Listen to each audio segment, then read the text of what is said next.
COP. And we have Mr. Stewart Maginnis, the Global Director for the Nature and Director Global Forest and Climate Change Program from the IUCN Global and Mr. Pradeep.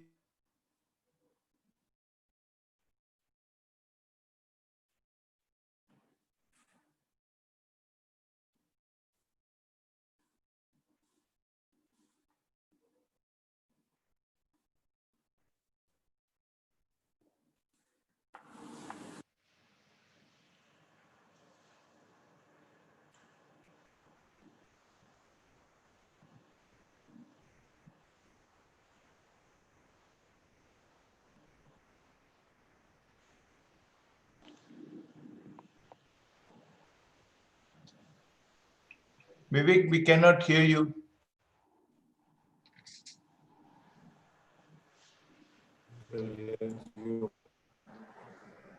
Yeah. Sorry, I think there was some disruption. Am I audible, sir, now? You are audible now.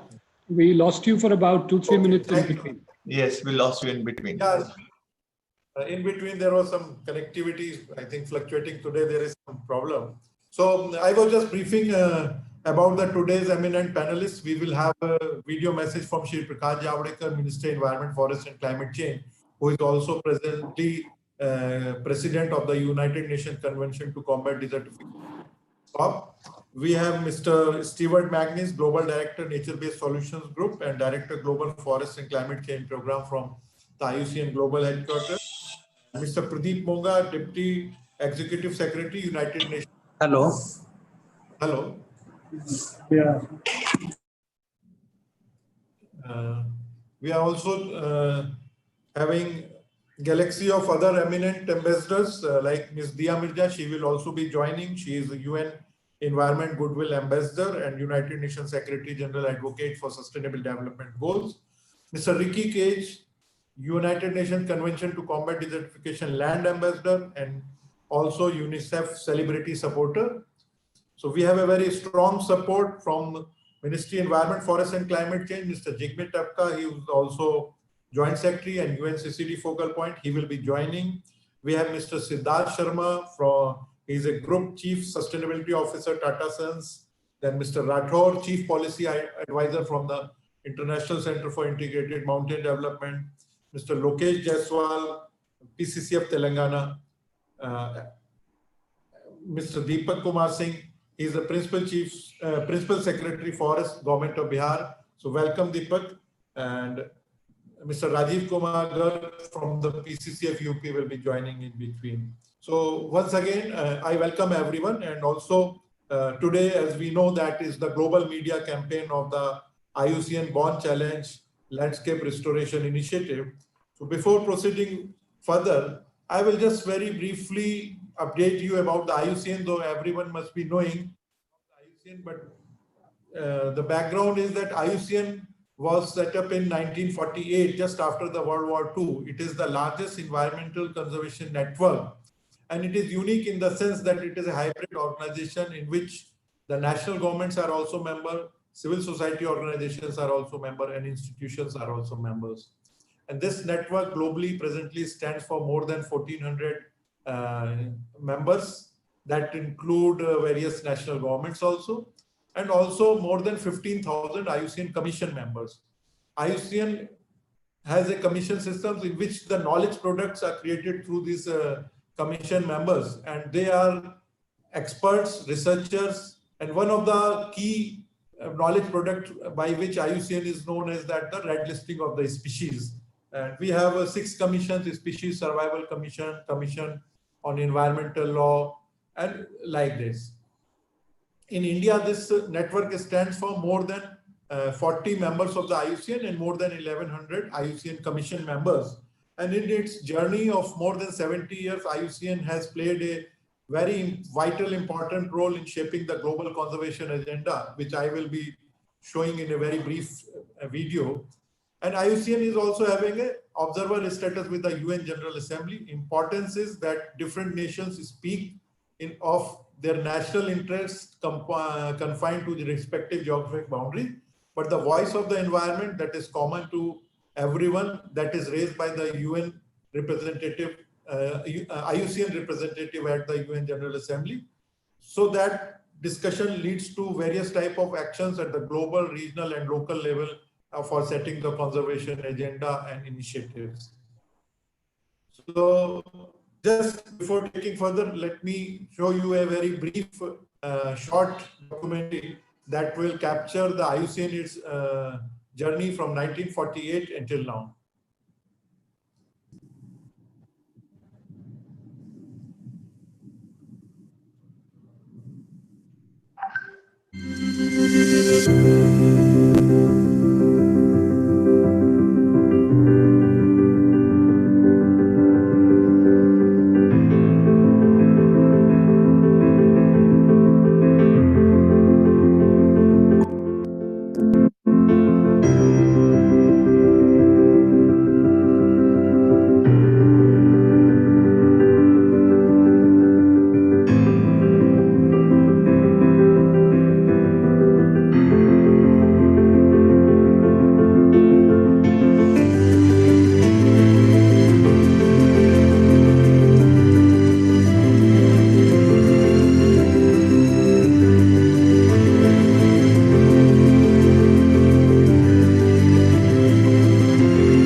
Thank you. This was a short video. I think there was some problem in seeing the video. So this video was just capturing the IUCN journey since 1948 till now in shaping the global conservation agenda. And now post 2020 biodiversity framework, IUCN is very much involved. And IUCN also launched the global standards on nature-based solutions last month only. As we see that the present COVID pandemic is also somewhere rooted in the disruption with the ecosystems or our disconnect with the nature. So that's why for all the actions, we have to integrate the nature-based solutions, and landscape restoration, the Bonn Challenge initiative for landscape restoration is one of the examples where the nature-based solutions will address various global as well as other national objectives in terms of meeting the UNFCCC goals or countries, INDC targets, the biodiversity targets, and also land degradation utility target. So with these words, I once again welcome everyone. And to take it further on this today's occasion that we have Mr. Stewart Maginnis. He's a Global Director of the Nature-Based Solutions Group and Director of the Global Forest Climate Change Program. And he has been instrumental in many initiatives in the IUCN, ranging from heading the nature-based solutions group with overall responsibility for IUCN's works on the ecosystem management, forest, water, gender, social policy, economics and business, and biodiversity. Has more than 28 years of experience in various thematic areas related to natural resource management, biodiversity conservation, and sustainable development. Wide field experience, and during past 12 years, he has been recognized as a leader in conceptual development and promotion of forest landscape restoration, an approach which has now been adopted by many national and international policies and initiatives, including the Bonn Challenge to restore 150 million hectares of impoverished and degraded landscape by 2020 and 350 million hectares by 2030. And today, or especially the 2020 being the landmark year of this Bonn Challenge initiative, which was initially launched in 2011, by IUCN Environment of Germany. So with the vast experience of Mr. Stewart Maginnis, may I request him to brief all the panelists and all the participants today on the occasion of the global media campaign of this IUCN Bonn Challenge initiative, that what is the global perspective and how through the Bonn Challenge we are taking various type of initiatives, encouraging various countries to make more and more pledges. So welcome, Mr. Stewart. Okay, and thank you very much, Dr. Saxena. And I'd like to say just how delighted I am to be able to join such a distinguished set of panelists this afternoon to focus a little bit on the Bonn Challenge and the progress of forest landscape restoration. I think I'll begin by reflecting something we all know, that there's a lot of depressing news around at the minute. There's increased geopolitical tension, there's the global challenges and crises such as climate change and biodiversity loss with real long-term, potentially even existential consequences, particularly for the most vulnerable people and the poorest nations. And then, of course, we've got the COVID-19 pandemic with at least 26 million cases globally and over 3.5 million cases in India alone. And that's even before we begin to consider the medium and long-term consequences, both in economic terms and broader societal terms. So against that backdrop, I think it's really welcome to have a couple of hours, to have these 2 hours with you, with the participants and the panelists, to focus on a story of optimism and hope, and one that I think we can really show has delivered real, tangible benefits and action on the ground. And again, and I would even contend that may actually point the way forward once we get past this current phase of dealing with the pandemic and think about how we build back better. Now, my own journey with forest landscape restoration began 35 years ago, actually almost to the day, when as a very young, as a 22-year-old, I arrived in the middle of Tanzania to work on community-based agroforestry and woodlot initiatives. And then for the next 15 years, I spent my time working with and being educated by local communities and farmers in field-based initiatives in Sudan, Ghana, Costa Rica, and southern Mexico. So that's very much sort of where I suppose my appreciation and my understanding of landscape restoration is rooted. But by the time I joined IUCN at the turn of the century, I think it's fair to say that tree planting was in danger of falling out of vogue internationally. Conservation had been seen as something maybe a little bit passé. Conservation attention certainly was focused a lot more on protecting intact areas of forests and other natural ecosystems, and indeed in the forest sector, really making sure that we move towards sustainably managing working forests. And while these were indeed very important global priorities, it certainly did deserve an awful lot of attention. Several of us, and I think several of us who had actually just come quite fresh from a couple of decades working in the field, felt that there was we couldn't give up on degraded lands. Excuse me. We couldn't give up on degraded lands. We couldn't give up on the communities and the farmers and the people who rely on those lands, and that restoration had to also be part of that vision. So it was protecting and sustainably managing, but also critically restoring had to be a part of that story. So that is sort of where the starting point was. Now, unfortunately, at that stage, restoration was, and part of the reason why restoration and tree planting seemed to be falling out of vogue a little bit was because it was frequently associated with just the establishment of single species plantations, often exotic plantations. And so I think the first task really was to try and reframe what restoration, what landscape restoration really meant, in terms of delivering multiple goods and benefits, of being able to be focused on local needs, local priorities driven by local agendas, and again, really sort of emphasizing that there was no single one-size-fits-all template, but rather a range of options that had to be derived by local needs, necessities, and priorities. So that was really sort of starting to frame restoration in that context. And then critically also, and this is where the word landscape came in, to say that restoration couldn't just be looked at on a site-by-site basis, but it really needed that perspective across different land uses and land sectors.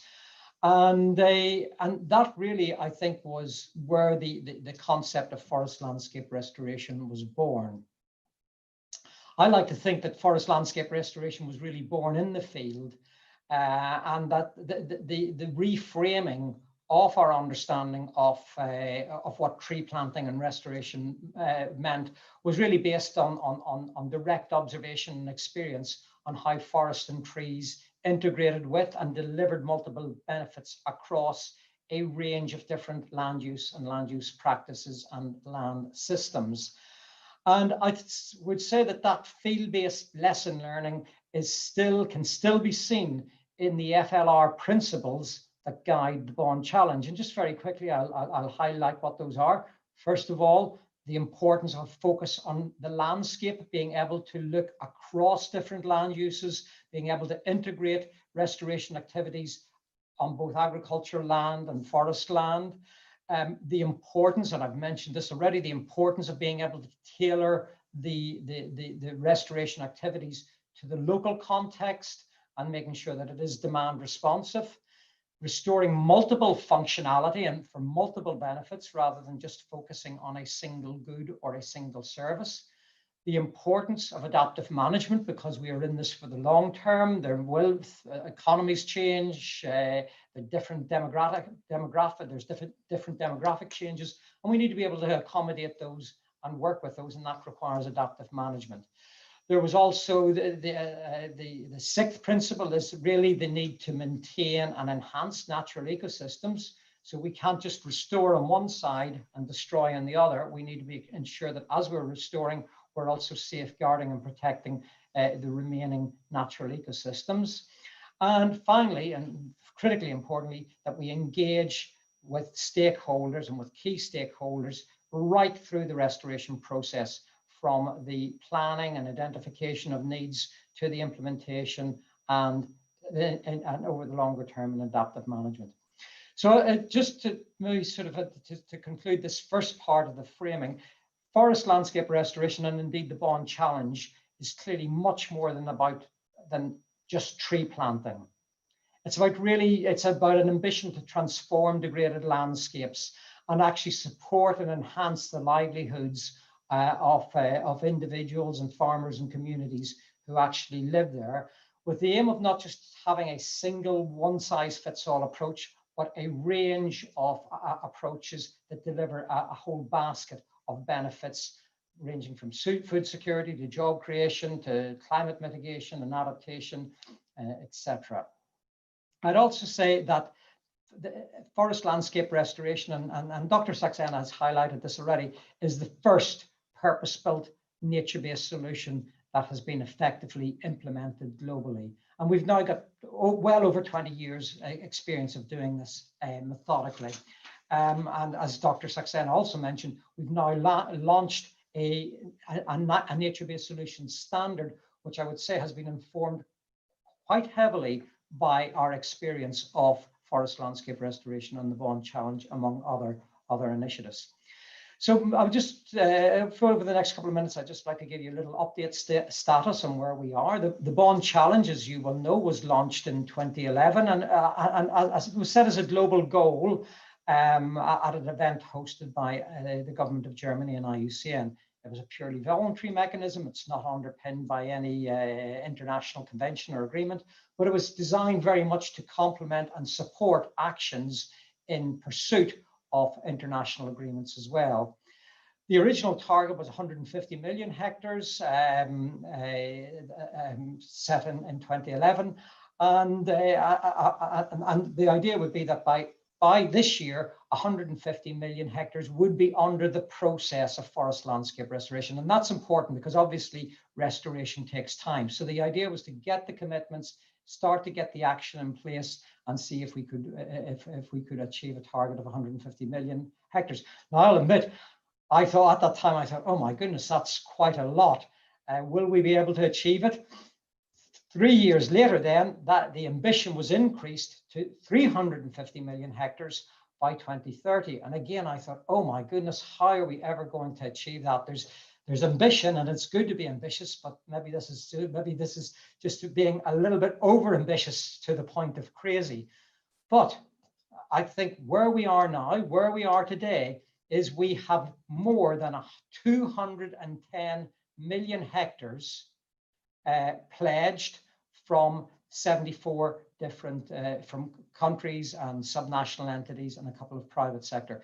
So we've surpassed, well surpassed the original 150 million hectares by 2050, or by 2020, should I say, and we are well on our way to achieving the 350 million hectares by 2030.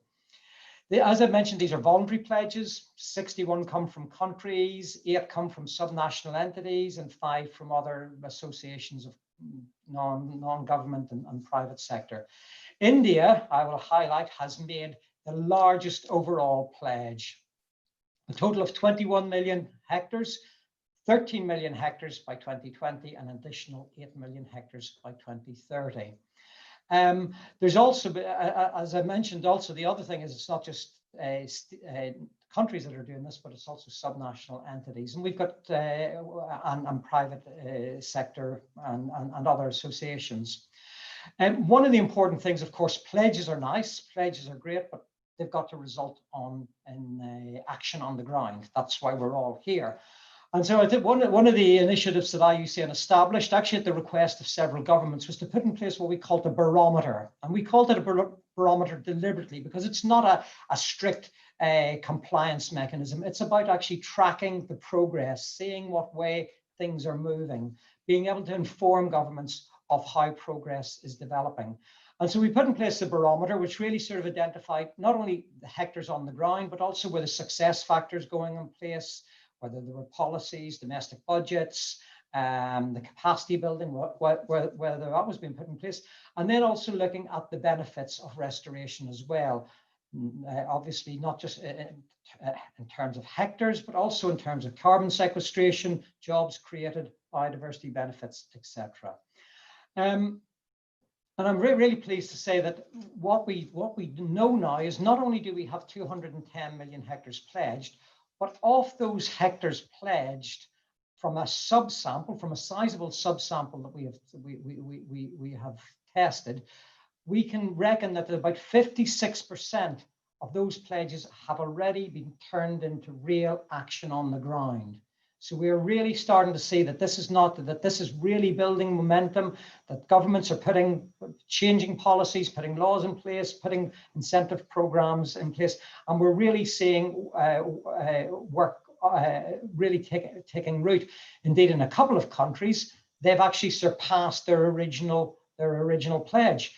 The US and the Khyber Pakhtunkhwa province in Pakistan have both exceeded what they originally pledged in terms of action on the ground.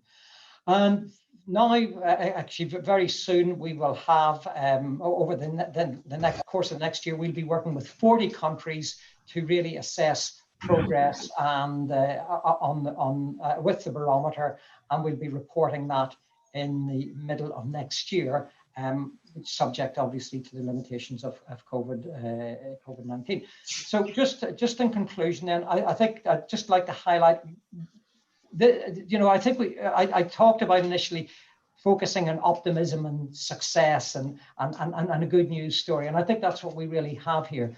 So the interesting factor is, well, what makes that the case? Why do we think that we have seen such progress over the last 9 years? And I'd just like to highlight a couple of factors.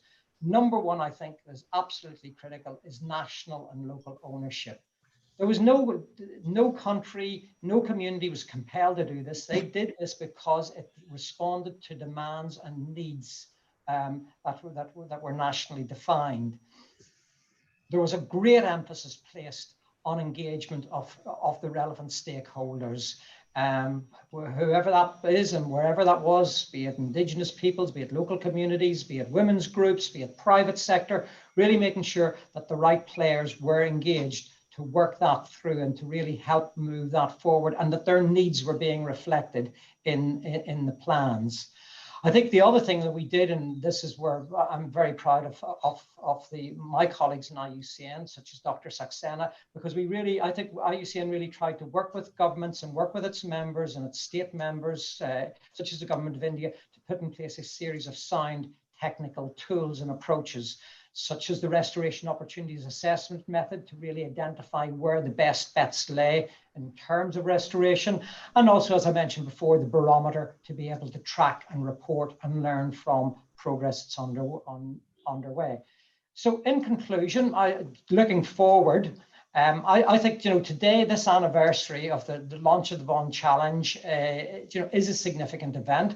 We have already surpassed our 2020 milestone, and we are well on the way to reaching the target of 2030. And when we do, just to qualify this, the area of 350 million hectares is 10 times the size of Germany, where Mr. Monga is currently sitting. And so, this is of global significance. The current 24 hours period on the Restore Our Future event, which we're participating in at the minute, really offers a unique snapshot from across the world. So in conclusion, I would like to say, I think we are very well placed. We have the success of the Bonn Challenge was one of the motivating factors for the UN Decade on Ecosystem Restoration, which we will now work on for the next 10 years, and really starting to leverage and drive this idea that investing in nature, driving that according to local needs, really can bring benefits for people, biodiversity, climate, etc. And so I said, I started off by saying the news can be depressing, and indeed it can, but I think initiatives like the Bonn Challenge offer those seeds of hope that when we start to think about how we'll build back better, how we'll respond to the challenges of dealing with the COVID crisis, we will be able to find ways that deliver benefits for jobs, land productivity, dealing with climate change, biodiversity conservation. So again, I'd just like to say I'm really delighted. Thank you very much to the colleagues who organized this for inviting me, and I am very, very pleased to be part of the panel in celebrating what has been real success, both at subnational, national, and global levels. Thank you. Thank you, Stewart, for giving an overall perspective of the Bonn Challenge, and especially today when IUCN is having the global media campaign during the Bonn Challenge landmark year of 2020.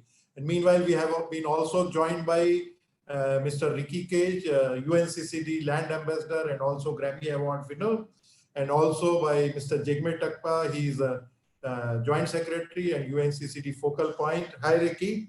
And Mr. Deepak Singh, he's a Principal Secretary, Forests, Government of Bihar. And taking it further, I think the momentum which has been generated by the global perspective, which Stewart has just shared. So I will just share a very small promotional video to motivate everyone for the landscape restoration.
you. And this was a short promotional video to motivate everyone. But we have also been motivated by the India's pledge. As Stewart also mentioned, that India's pledge is stand under the Bonn challenge, 13 million hectare by 2020 and additional 8 million hectare by 2030. And during UNCCD COP, Indian Prime Minister announced that India will bring additional area of about 5 million hectares under the landscape restoration. So total commitment from India for restoration stands at 26 million hectare. That is the largest pledge globally, and IUCN India is also supporting Government of India in reporting as well as compiling various case studies and all. So on this occasion, we are having one video message from Shri Prakash Javadekar, Honorable Minister of Environment, Forest and Climate Change, and he's also presently COP President of the UNCCD. So please. As we know, land can divide nations, but landscapes bring them together.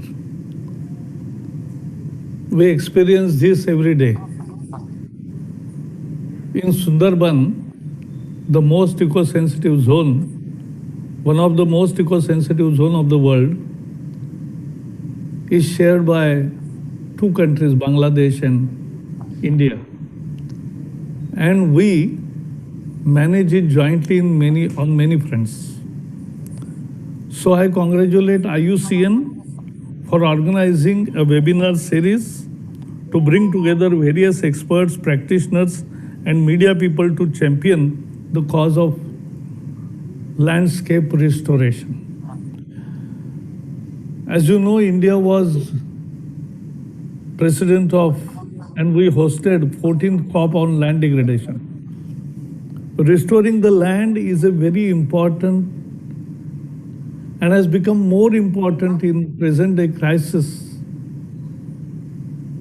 because restoring moisture by planting trees, by augmenting water and fodder, by various methods, you can restore lands. India had originally taken target of 13 million hectares to be restored by 2030. We then enhanced in the Bonn to 21 million hectares. And when India hosted the COP14, the Prime Minister of India increased it further to 26 million hectares of land restoration target. We will become land degradation neutral state country by 2030. And therefore this target is very ambitious and we'll achieve it. The program is already underway. This land restoration will help mitigating climate change. We have already decided on the creating carbon sequestration through additional forest, and which will create 2.5 billion tons of carbon sequestration. This is a huge target in the world. And we are going to achieve it by increasing forest, making moderate forest into dense forest, degraded forest into moderate forest, and having very big amount of plantation, horticulture mission, and agroforestry. All this will add to India's achievements, and this target we have decided are very important. This land restoration is key to humanity's connect with the nature and species conservation across all geographies, and India would be taking up this huge task on hand and will make it successful. So all the best, IUCN. We will definitely make it happen and we'll share our best practices to the world. We are ready to exchange.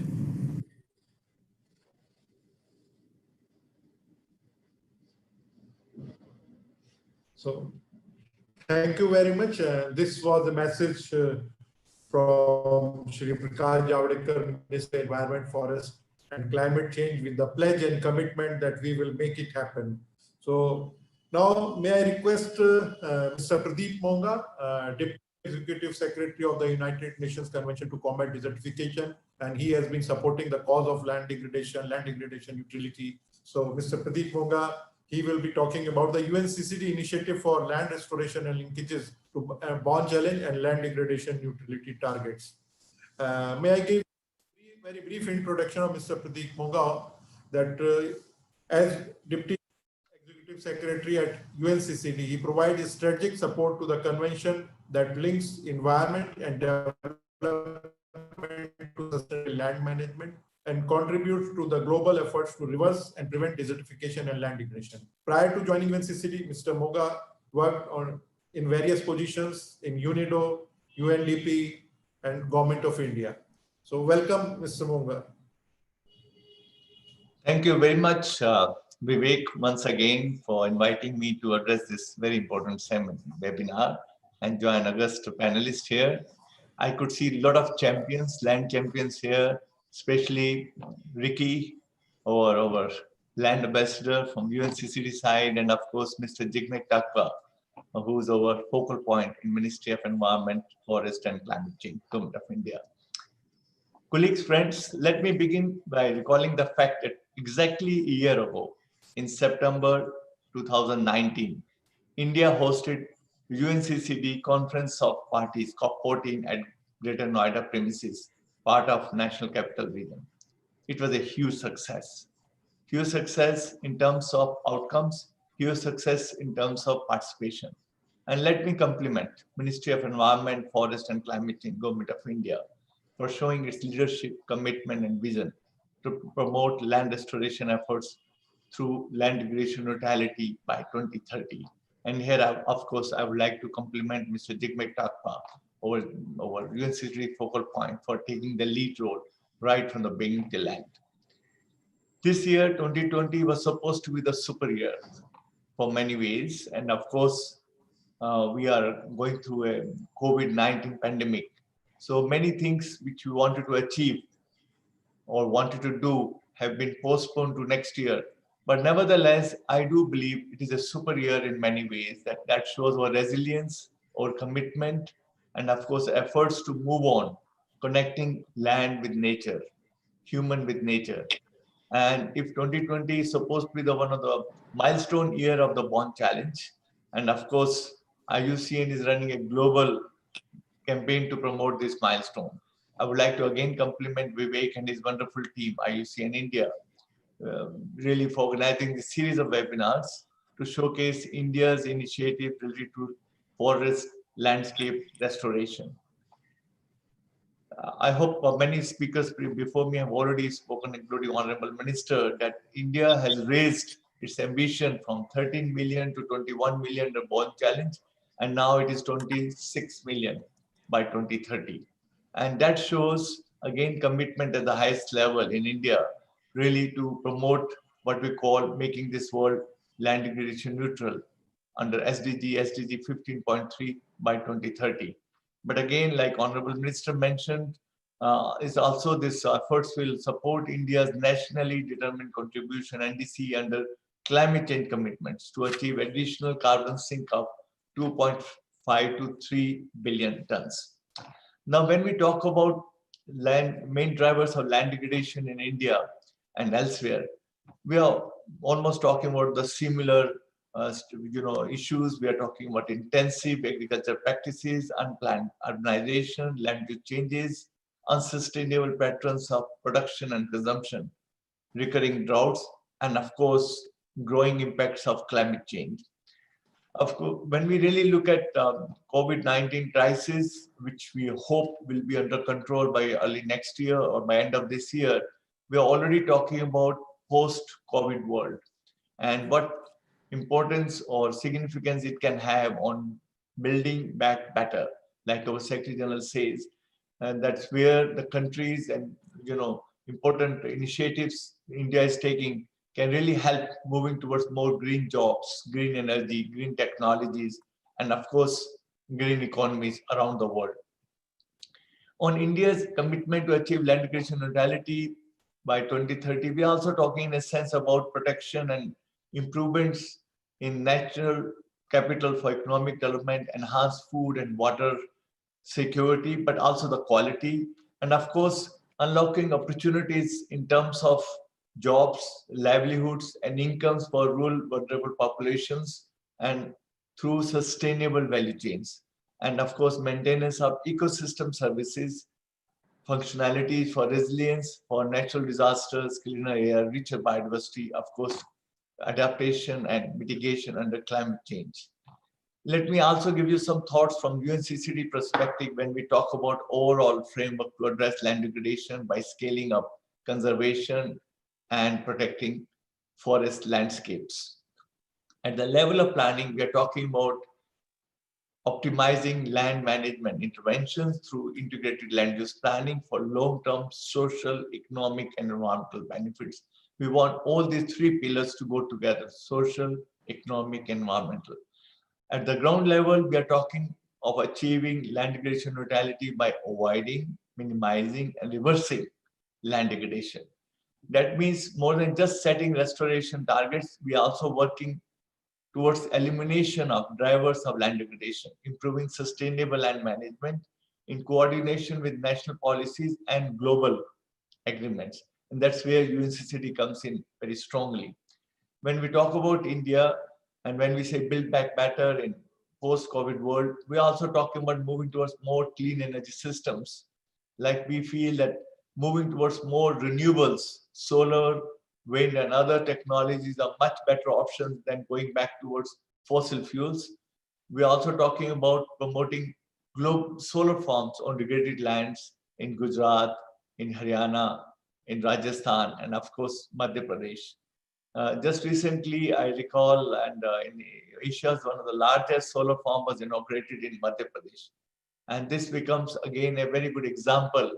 In India is taking lead where the cost of installing solar power and of course solar powered electricity being generated from micro and national grid is really one of the cheapest in the world.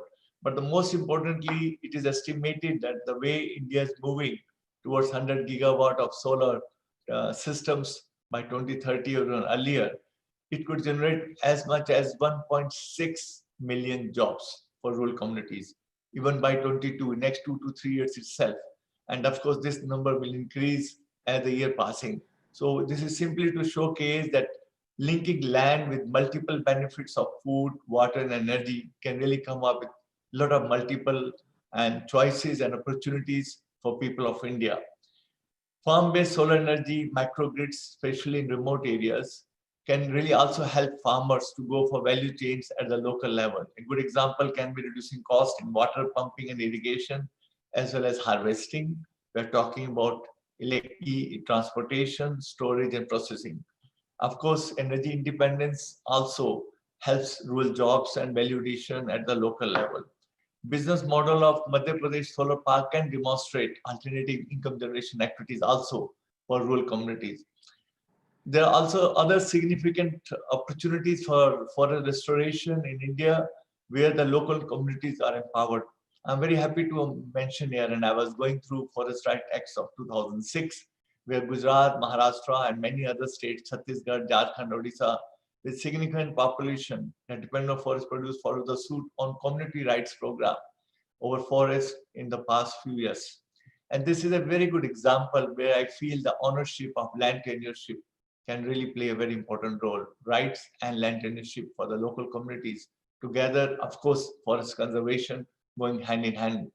For us in UNCCD, when we talk about land degradation neutrality, it is not simply about land. It is also for jobs and livelihoods, environmental and human health.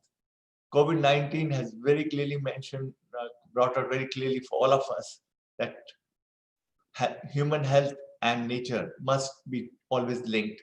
Otherwise, human survival will not be possible unless we start investing in nature. And when we talk about nature, essentially we are talking about land, air, and water. And coming to the cost, from UNCCD, we always look at the cost when we talk about ground realities, and we're also talking about ground level initiatives. International Resource Panel estimates that we need to restore 350 million hectares per year by 2030 to meet the global targets of land degradation. And a conservation estimate where we are talking about $300 to $400 per hectare, we are talking about almost $100 billion per year between now and, of course, 2030, if we really want to make this world land degradation neutral by that time. Let us put it that in also another perspective. OECD conservatively estimates that level of harmful environmental subsidies at $5 billion per year based on fossil fuel subsidies and global support to industrial agriculture. So here in one case, we are spending almost $500 billion on harmful, we call subsidies, not smart subsidies. And here we are talking about $100 billion a year. So it means somewhere we should be very clear at the global community as well as at the national level, how to really bring it together very closely towards making a difference when we talk about land restoration on the ground. Is it worth it? Nature's contribution to people are worth estimated $125 to $140 trillion per year, more than 1.5 size of the global GDP. So here, what are we talking is, whatever nature is giving us in terms of land, forest, air, water, all these things and ecosystem services are much more bigger than what we talk about few initiatives at the ground level. And that's where the time has come from the pilots to move on the scale-up programs.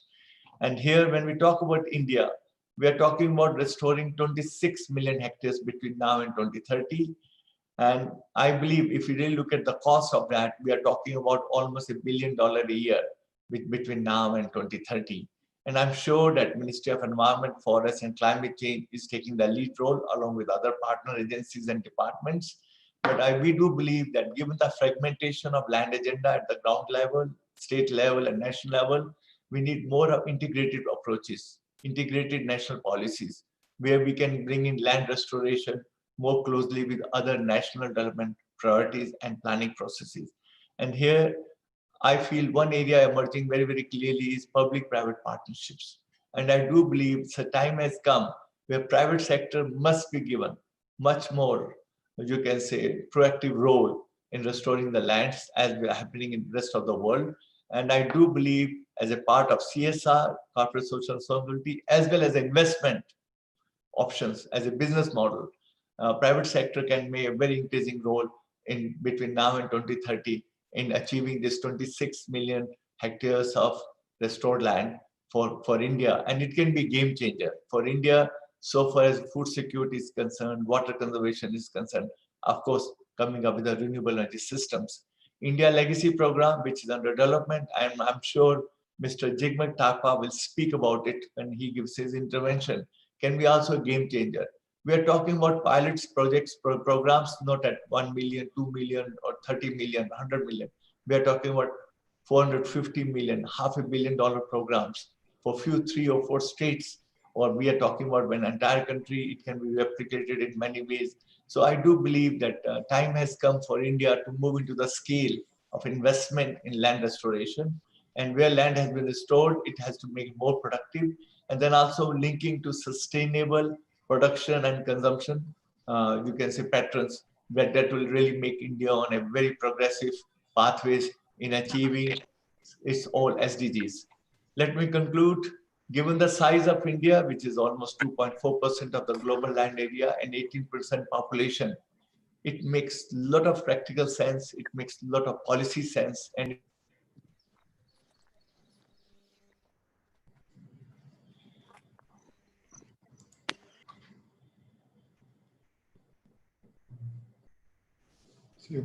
so you are not audible.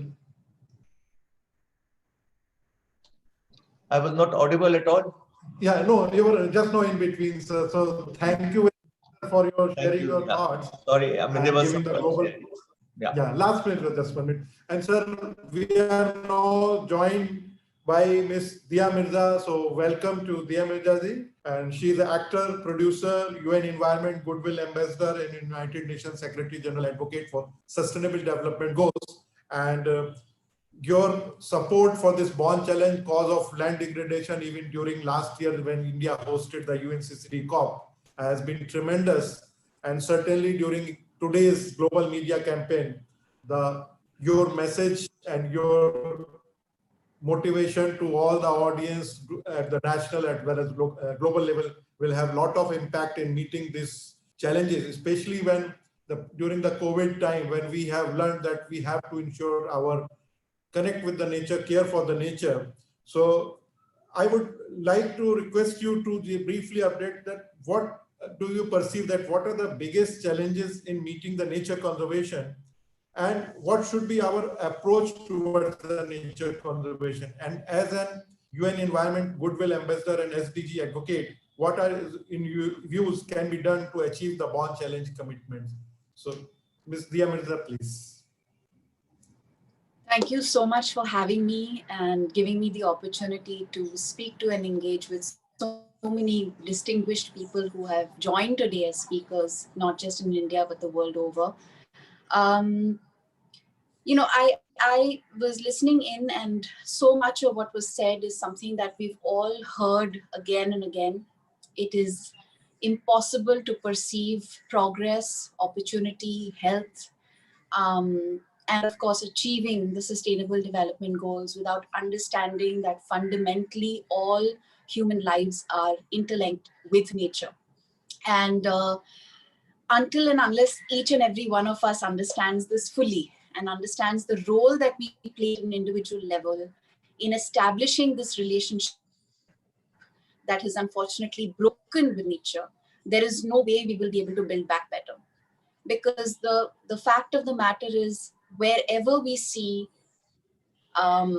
environmental degradation, destruction, devastation, we understand that it has been caused by apathy, irresponsibility, a lack of commitment or understanding. And to be able to shape that, change that, and change the way people treat nature, treat the environment, and help more people understand that our lives, the lives of their families, their well-being is linked with nature, we need to keep reinforcing this understanding every opportunity we get. But also, I think it comes from an individual level. I can't speak for others, but I can speak for myself that at an individual level in my everyday life, I think of the many ways that I can reduce degradation of land, that I can reduce degradation of water, that I can improve the quality of soil by managing my waste at an individual level, by composting waste, by growing more trees, by consuming more responsibly, by not living a life of wasteful consumption. And I think that young people across the world now are beginning to understand, appreciate, and practice this far more than they did earlier. And we can see youth-led movements across the country, especially in India, and of course globally, where young people are partnering with governments, young people are innovating, young people are challenging industries and businesses that are harmful to the environment or are not, producing and functioning responsibly, and also are making lifestyle changes at an individual level. And I think that really goes a big distance. The Bonn Challenge is achievable, which is why it is so exciting that it exists. It is a roadmap that helps us all take cognizance of the fact that we have degraded our land significantly, and we can, within our lifetime, by honoring this commitment, by participating in this challenge, truly reverse the adverse impacts that we've made on our land. And I'm very excited that India is demonstrating the level of commitment that we have. I know Jigmet ji, who I have interacted with very closely, and he's always been the one who's been telling me about how land degradation is a very serious, a very urgent concern. and that we need to build many more partnerships and do a lot more work to see our commitment through as participants of the Bonn Challenge. I think when we think about 26 million hectares of land for India under restoration, and we think about the next decade to achieve this, we just need to start mobilizing faster and more passionate action towards seeing this through. And I hope that young people in our country, including myself, can be a part of this effort. And I do believe that every time I plant trees, I'm participating in restoring our land. Thank you so much, Diyaji, and certainly your message, the encouraging youth and the passion with which everybody should take a pledge to restore the land, and this next decade is certainly very significant, and the pledge of 26 million hectares by India. And I think certainly your motivation and your passion will motivate all the sections of the society, particularly youth, and we will be certainly taking it forward. And IUCN is really grateful to have you here today and for the support of this global cause during the global media campaign of this IUCN Bonn Challenge. And we are really very grateful for joining us today. And give one key message for the webinar, which should be taking one of the motivating factor for everyone to take it forward. I think my big takeaway from everybody that I've heard today has been so far that the most important, the biggest need of the hour is to build partnerships, is also to create some kind of incentive for more people to come forward to be a part of this challenge. I really believe that CSR can really help us achieve this goal.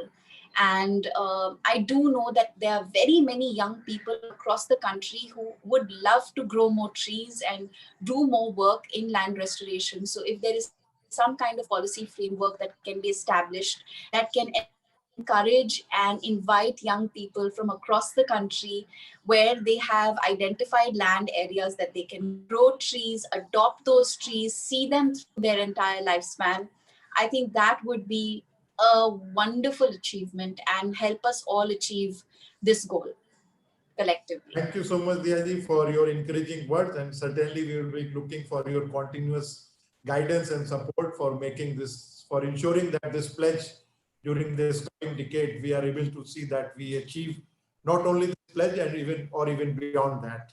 So thank you so much. Thank you. Thank you so much. And IUCN is really grateful to you. Thank you. Thank you. Now, let me request Mr. Jigmet Takpa. Everybody knows him. He's a joint secretary and also the UNCCD focal point. The key person and for taking this landscape restoration movement at the national level and the guiding everyone. So Mr. Jigmet Takpa is an Indian Forest Service officer, and he has vast field experience of now nearly more than 28, 29 years. And he has worked in the field, especially in the cold desert area, where there are a different type of challenges in respect of the land degradation, equality, and the land degradation. So welcome, Mr. Takpa. May I request you to briefly update us about what are the initiatives being taken by India especially during UNCCD COP presidency, where not only as a COP presidency, you have a challenge to ensure that what actions we take in India, but also encouraging and motivating other countries also towards the restoration and land degradation utility targets, and how these targets are linked towards the Bonn Challenge commitments.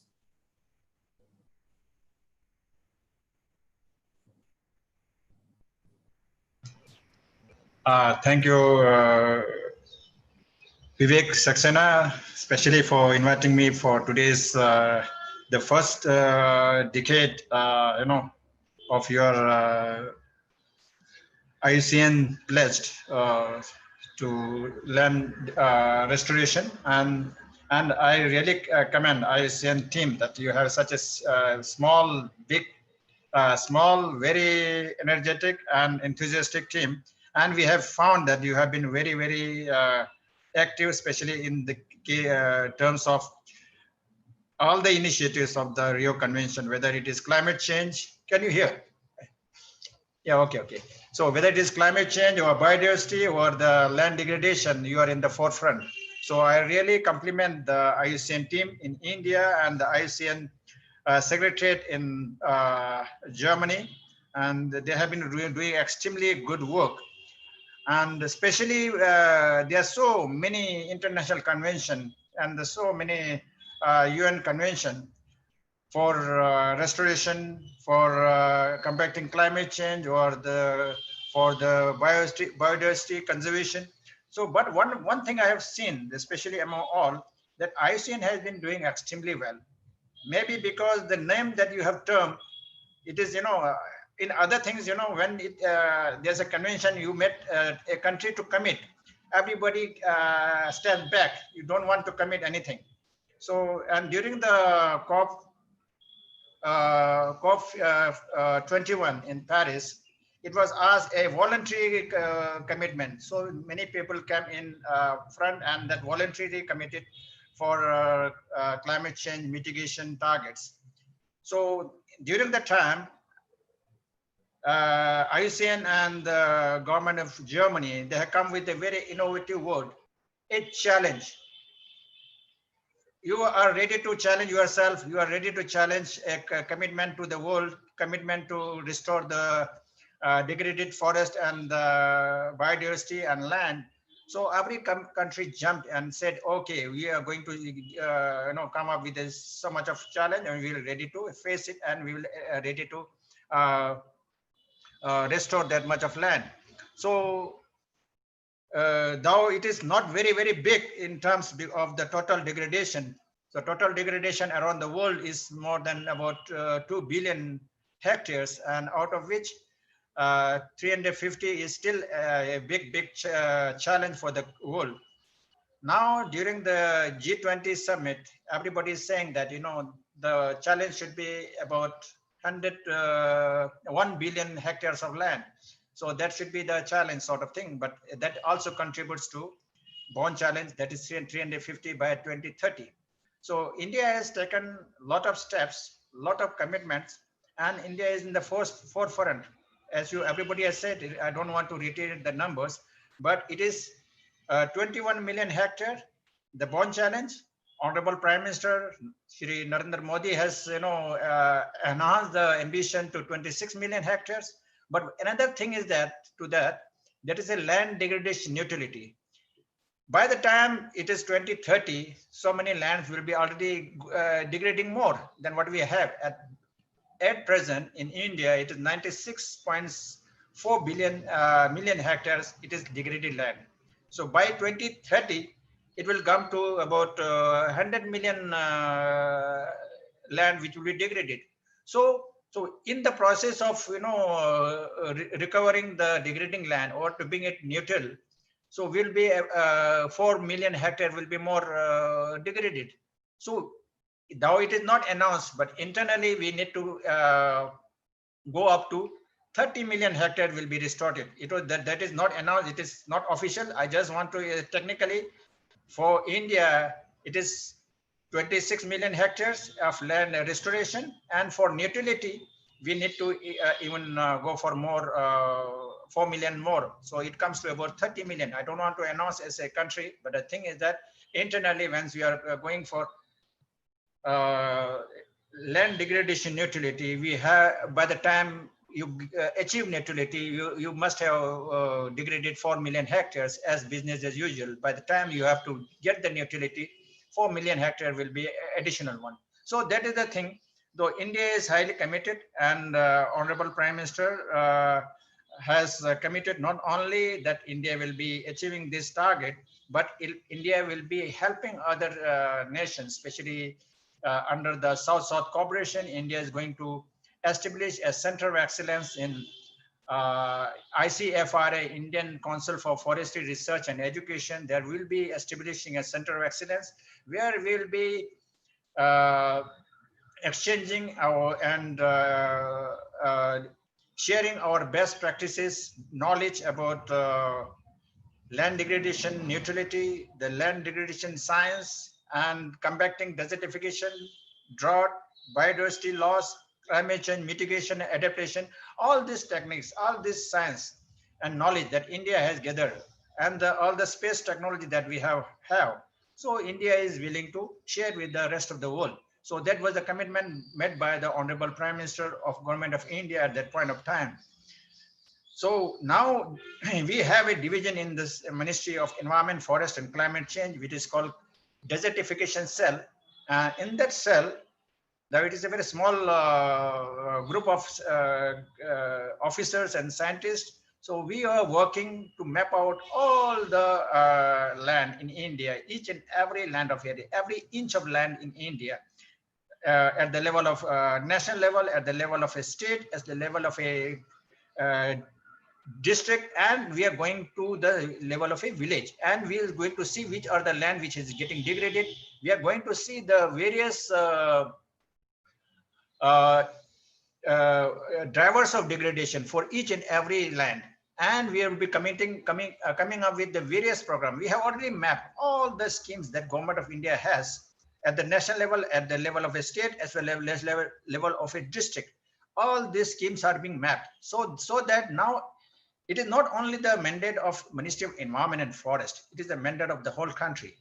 So the Ministry of Agriculture and Farmer Welfare, Ministry of Rural Development, Department of Land Resources, Ministry of Panchayati Raj, and Ministry of Jal Shakti, all ministries are coming together and working on a common platform to restore the degraded land and to restore the biodiversity and mitigate and combat the climate change. So all the three conventions that India is working towards, and India is committed to restore the every inch of land that is getting degraded, so that this will not only will be getting for provision of food, livelihood, shelter, as well as economic benefit in the terms of economical development, and as well as for a peaceful, healthy society. India is working towards it, and I am sure we'll not only achieve that target, we have all the data which shows that we will surpass this target. At the same time, we are ready to share all our technologies with other countries. So I thank especially the IUCN for inviting me for this very webinar. I thank our mentor and our Deputy Executive Secretary, Mr. Monga, to be part of this. I thank Shri BM as Rathore to be part of this webinar. And I have special thanks to Miss Dia Mirza, who was a brand ambassador during our COP14, UNCCD COP14 last year. She has been very passionately and advocating our cause of combating land degradation, biodiversity loss, and climate change mitigation and adaptation. I thank you all. Thank you for calling me for this webinar. Thank you. Thank you, sir, for giving the perspective and the initiatives which are being taken by the Ministry of Environment, Forest and Climate Change. IUCN is really grateful to you and also Sir Secretary, Ministry of Environment, Forest and Climate Change, and also Minister Shri Prakash Javadekar, Minister Environment, Forest and Climate Change. And now we have Mr. Ricky Cage. Everybody knows, and he has been a very strong advocate for all the environmental issues, and he has been he's also now the land ambassador of the UNCCD. So Mr. Ricky Cage is an Indian composer, music producer, and environmentalist. In 2015, he won Grammy at the 57th Annual Grammy Awards. Mr. Cage was named as UNCCD Land Ambassador during the UNCCD COP14 last year to raise public awareness about the challenges of land degradation, desertification, and drought. And during last year UNCCD COP, the momentum he generated through his music and his concert, that was really motivating and very encouraging. And not only during the UNCCD, at the global level, during various events related to the climate change, biodiversity, he has been part of it, and he is passionate towards raising people's consciousness toward the environmental issues.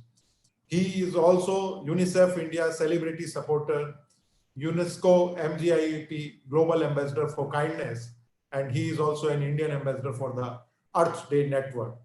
And for today also, he has given a very strong, passionate message. And I think we will be playing that message just after first we listen to him. And so welcome, Mr. Ricky Case. So I would just like to request you, besides sharing your thoughts and motivational words for on this occasion for during the media campaign on the Bonn Challenge target, music is a powerful catalyst that moves people from understanding their environmental responsibility to make everyday decisions that mean taking less from the nature.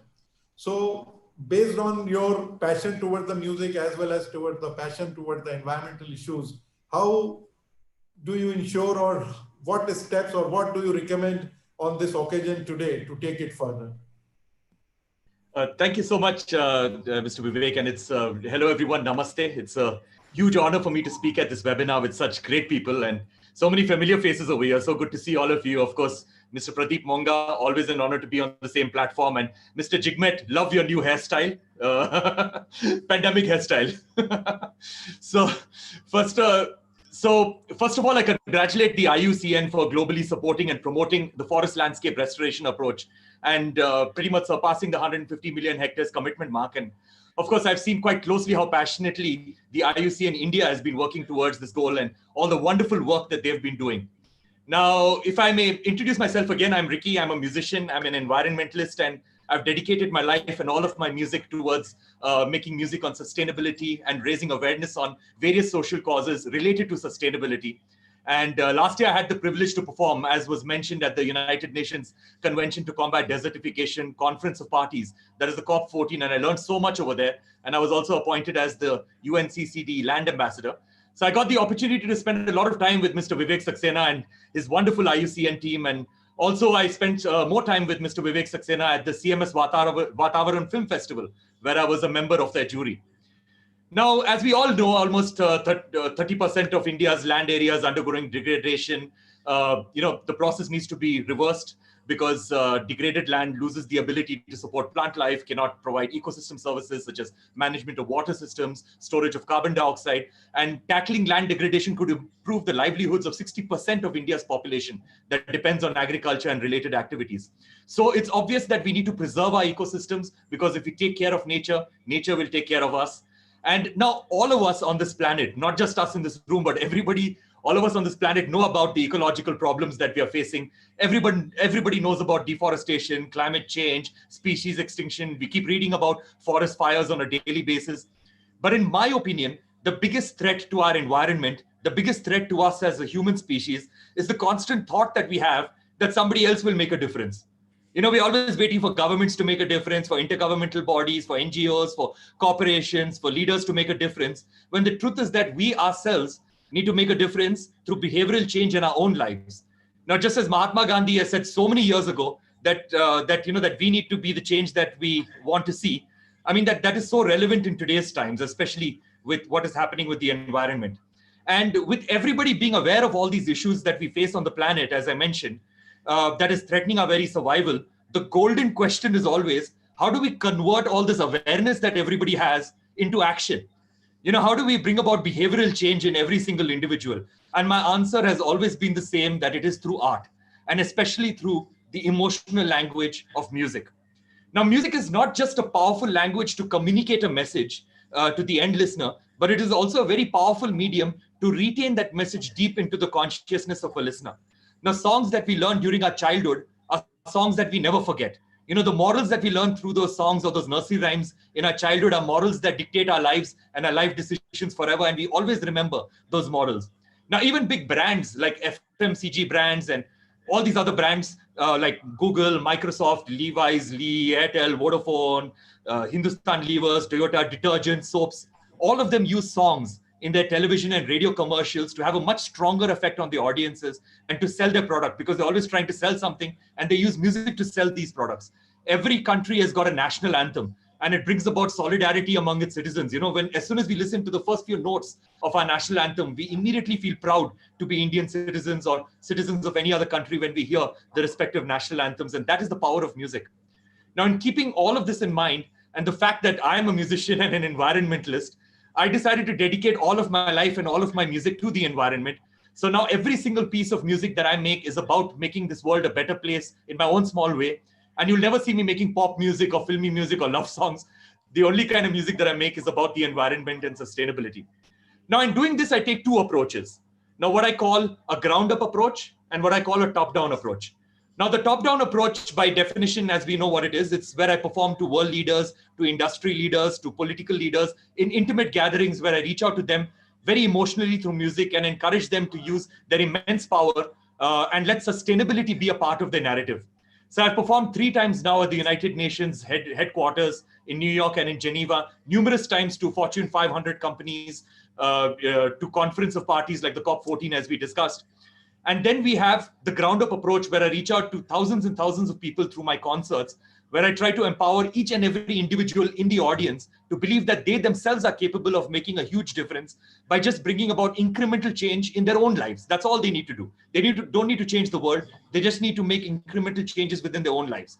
Now, pre-pandemic, of course, I was performing to large audiences, my largest audience being about 80,000 people in a stadium. I performed in arenas, in auditoriums, and music. I perform my music now in more than 35 countries. And now during the pandemic, I do online concerts and I reach out to millions of people all over the world through this music. Now, if you talk about creating a more environmentally conscious society, we need to start with the children. And as I said earlier, the songs that we learned during our childhood are songs that remain with us forever. So what better way to reach out to children with these environmental messages than through music? So it is with this belief that I created my project, my dream project, that is My Earth Songs, in collaboration with UNICEF. So My Earth Songs are 15 songs and very memorable children's songs based on the 17 Sustainable Development Goals of the United Nations. So we have songs on land degradation, we've got songs on plastics, on underwater life, on innovation, gender equality, teaching children what a carbon footprint is. And all these songs are very simple. They're like nursery rhymes. What we've done is that we've taken these complex issues and we've simplified them through song and music for kids, almost like nursery rhymes. So when you listen to these songs once, it'll completely stick in your head. So we launched this project in 2018, and since then, these songs have appeared as part of the educational curriculum in more than 4.9 million textbooks all over the world. And in India, it's available in all Macmillan publisher textbooks across the CBSE and the ICSE syllabus from classes 1 to 8. So if you look at all the textbooks from class 1 to 8, these songs appear in the textbooks. So we've also seen some amazing results where, children have forced their school authorities to go carbon neutral, to ban single-use plastics. And we've also received so many emails that children are shaming their parents into action and shaming their parents into being more environmentally responsible. So the songs have also been released globally by Universal Music and can be accessed by everybody in the world completely free of cost.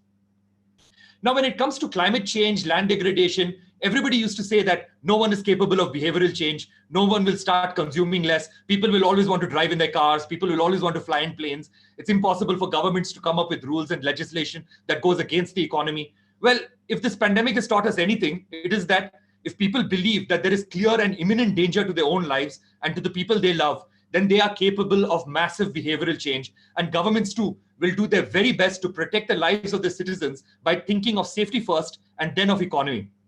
Now, climate change, as we all know, is the biggest existential crisis we've ever faced as the human species. Land degradation is going to cause the displacement of over 135 million people by 2045. So what we need for climate change is better communication. Now, as a joke, what I always say is that climate change needs to hire the publicist of COVID and use that publicist to do their messaging, because the COVID messaging has been very good and it has been about clear and imminent danger. Now, I do believe the arts and music can make a huge difference because what we need most is behavioral change, which will behavioral change in turn will encourage a top-down approach from the governments. Because at the end of the day, that's how a democracy works. And the only way to do this is not through speeches or through distribution of scientific data, but by interpreting the scientific data and interpreting these speeches through the simplified and very emotional language of music and through song. So thank you so much for having me as part of this webinar. Very, very happy to be among all of you. Thank you very much, Ricky. Can you just give one or two motivational, you can say, part from some of your song like that to motivate everyone? No, I guess what we could, of course, I can't perform my music right now because, like I do not have my instruments and all with me. But the thing is that what I would like to say is that it's very important. Again, coming back to the most cliched statement ever by Mahatma Gandhi, that is, be the change you want to see. It's cliched because it's true. And that's why it's said it again and again. It's even more relevant in today's time than it ever was. So I guess that, all of us, even the people, the participants and the panelists on this webinar, we need to lead by example. And that's really important, in terms of what I've done in my life is that I've given up my car. So I do not have a car. From having 3 cars all the way till 2014, I do not own a car. I only use public transportation. Everywhere else, everywhere I go in the world, I have only 11 sets of clothes. So if you go on my Instagram, I'm one of the very few celebrities who all the pictures have got the same clothes on them, because I do not I do not consume that much. And also, when there used to be air travel, when air travel is rampant and I used to do my concerts, I used to try to keep my carbon footprint low by sequestering, by mitigating my carbon footprint. I used to audit my carbon footprint and I used to sequester my carbon footprint through an agency. So till now I lead a carbon negative lifestyle. So I think it's important for us to lead by example, and that's how we can bring about behavioral change. Thank you, Ricky. And I think on this today's occasion, your message is really very motivating. And may I, with the message which you have given to for our campaign also, so for the benefit of everyone, for today's panelists and attendees, we will just play your short message which you have given today's occasion. Thank you so much for having me. Thank you.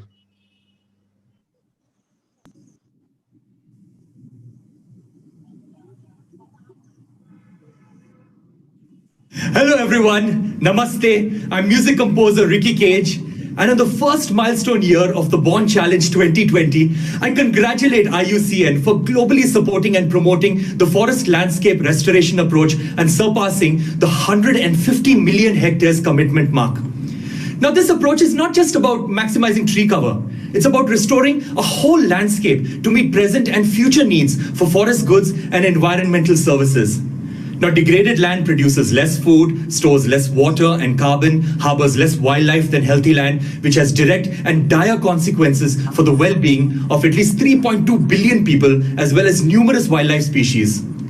Now, by aligning land restoration commitments, countries could bring more and more degraded land back to health. Now, many countries are taking many steps towards protecting, sustainably managing, restoring degraded land by committing to national and international initiatives.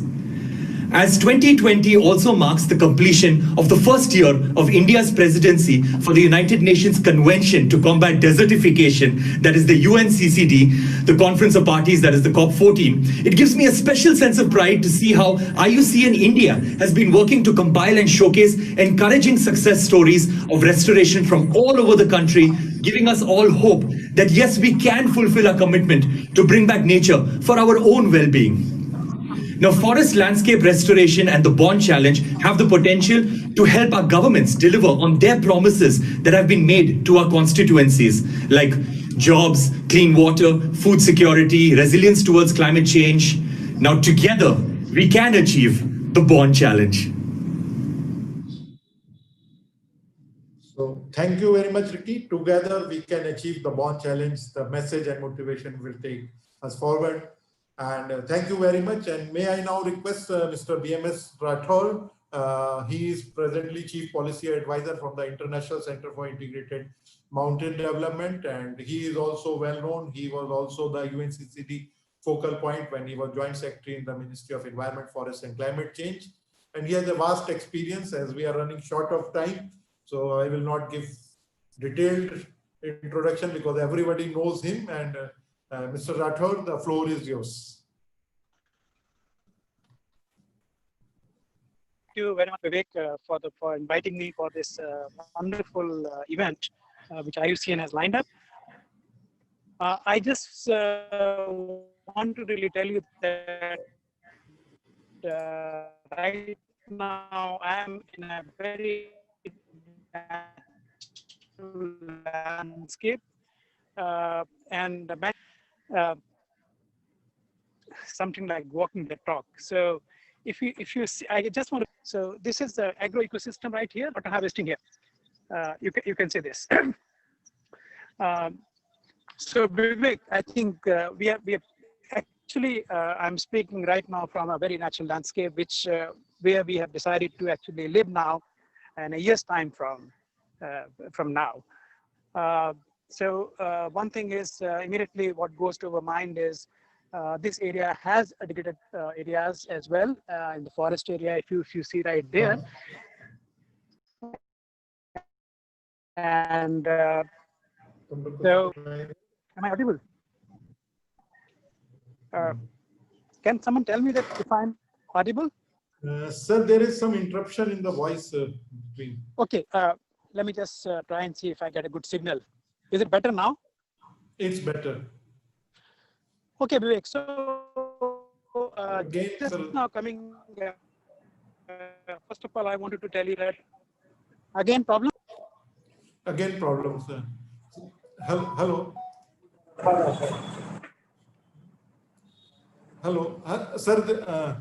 I think what you can do is you can switch off your video, which will. I'll switch off the video. I'll switch Yeah, off that's the right. video. Then Yes. see what. Yeah, That is it better now? it's better, sir. Yeah.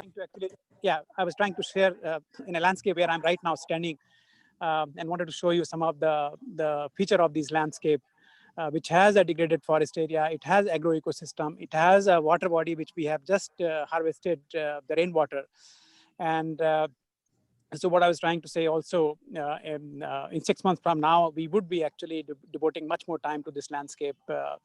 So something like walking the talk. Vivek, just picking up on what Jigmet actually talked about, 26 million hectare of land, degraded land, which actually has been pledged under the Bonn challenge. I think one of the things which we have been doing as foresters is to look at the natural regeneration, which is one of the most cost-effective nature-based solution. And one of the figure actually which has often been quoted is if you invest $1, you get an investment, a return on investment up to $50 on the nature-based solutions. So to our broader estimate of the 30 million hectare of degraded forest land which India has, roughly 70 to 80% will fall in a category whereby minimalistic interventions, if you're able to protect this area, the nature will bounce back. And this is the beauty of the natural regeneration. I have seen in my own professional career as a forester, so is the case with many of our colleagues who are sitting here right now, that it really takes very, very little and cost-effective is the key word here. I mean, believing nature that it will bounce back, provided we take off few things like protect it well and control few things. So this nature-based solution, I think, is something which is really going to help us if we really want to achieve those targets. And we assist nature only where it is required, not all over. My second take on this is we have to really, as one of our speakers was talking about, the landscape approach. And the landscape restoration is which we are looking at right now. And I think this landscape approach has been in vogue for quite some time. Green India Mission is one of those missions which uses the landscape approach to the hilt. And same thing has been happening to some of those ecosystem improvement program, which World Bank is now doing in India and maybe elsewhere. So I think looking at the landscape approach, which we have now been with us for almost a decade plus, maybe 2 decades, there are some wonderful lessons which are coming up. One is you treat all the lands in the landscape at the same time, irrespective of the land tenure. If there are degraded lands, then I think the landscape approach will allow some way to bring these lands under restoration. And second, of course, message is there is a multi-stakeholders partnership, which is very critical if we want to address effectively degraded lands, because the drivers of degradations are multifold, and unless you bring all the stakeholders, all the agencies on board, the landscape approach will not work. So it's not sectoral, it is multi-sectoral. It is not one discipline, it is multidisciplinary. So this is why I think we look at this. We have I work now with ICIMOD, which is looking at the Himalayas, and we have also been engaged with the transboundary landscapes, which, like, one good example is Kailash sacred landscape, which 3 countries, India, Nepal, and China, share 30,000 square kilometer of transboundary landscape, which is called Kailash Sacred Landscape, has some wonderful demonstration in Pithoragarh districts, where you have livelihoods improvements along with the ecosystem restoration. And also access and benefit sharing using the Biodiversity Act. So I think many things actually can go together as we look at these landscape and how the landscape approach has to be taken up to a scale. My last 2 points are, one is, I think Mirza was talking about, this has to become everybody's business. This has to become a people's movement. So I also want to use this forum, and Vivek, you are pretty much part of that larger initiative, which Ministry of Environment, Forest and Climate Change, and our focal institution like GB Pant and other partners, including IUCN India, is now getting engaged with, which is Himalaya Calling. And Himalaya Calling actually is something which is very much similar. And but we look at the Himalayan ecosystems in India. Indian Himalayan region is a very wide area, 12 provinces and states, and area which actually from Shivaliks all the way up to the alpine pastures. So I think Himalaya Calling actually brings multiple stakeholders using the landscape approach. All the elements of the restoration of the landscape, I think, will be there. I think my last message is, as many of you have said, I think as individuals, I think we need to commit few things. I was showing you the water body which we have done, the place where we have decided to live in a village 6 months from now. And I think where we really want to get engaged with the other elements of the landscape, including degraded forest areas, including permaculture, which actually helps us to maintain the soil. And soil is one of the key things if you look at, we want to really restore the degraded areas. So thank you very much for inviting. IUCN is doing a great job leading this from the front, and you're getting 300 million hectare of degraded land as a pledge from 74 countries. Great. India actually has also put on table 26 million hectare, which is, I think, one of the front and leading nations. So thanks to the Ministry of Environment, Forest and Climate Change, and all the partners, and IUCN, and all the wonderful people who are there right here at this event. I think collectively we can make it happen. Thank you very much. Thank you very much, Mr. Rathore, for sharing your perspective, the initiatives in the mountain, and also your experience on the landscape. And since you yourself is right now in very, very good surrounding landscape, which we could not see the background because of some technical problem. So thank you very much once again. And we also need one mountain ambassador also, because the mountain landscape is also very key or vital for sustaining ecosystem services, not only within the mountains, but also the downstream.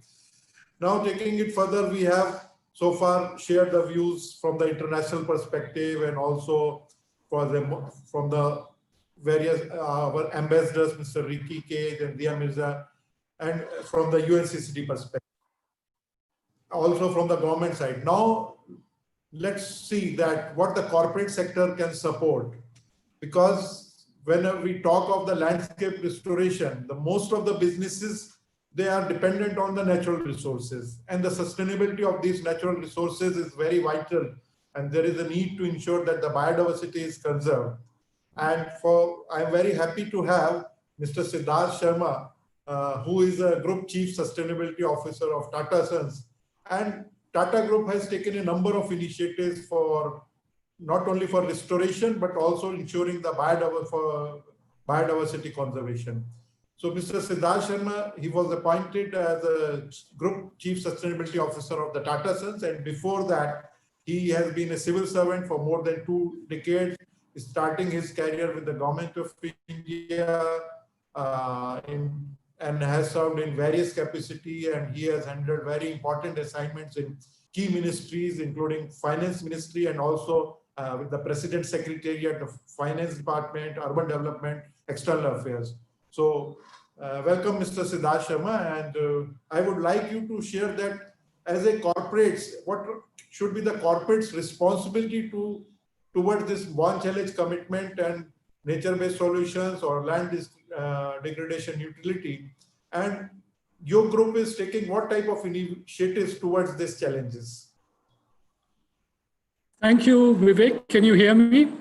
Yeah, you are audible. So thank you for having me in this webinar today. Firstly, this decade is a very crucial decade for climate change, for land restoration, and a whole lot of other issues. So if you see between 2020 to 2030, it'll determine progress on our sustainable development goals.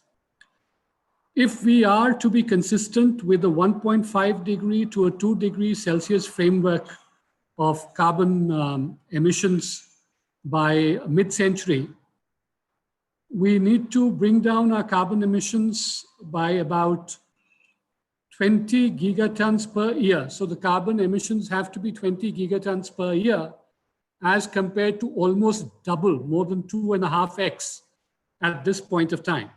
So actually we are looking at a climate emergency, and these are all parts of the jigsaw puzzle, so as to say, because each one is connected to the other, and each one will have a major impact on whether we fall off the cliff or whether we are able to have a sustainable future ahead.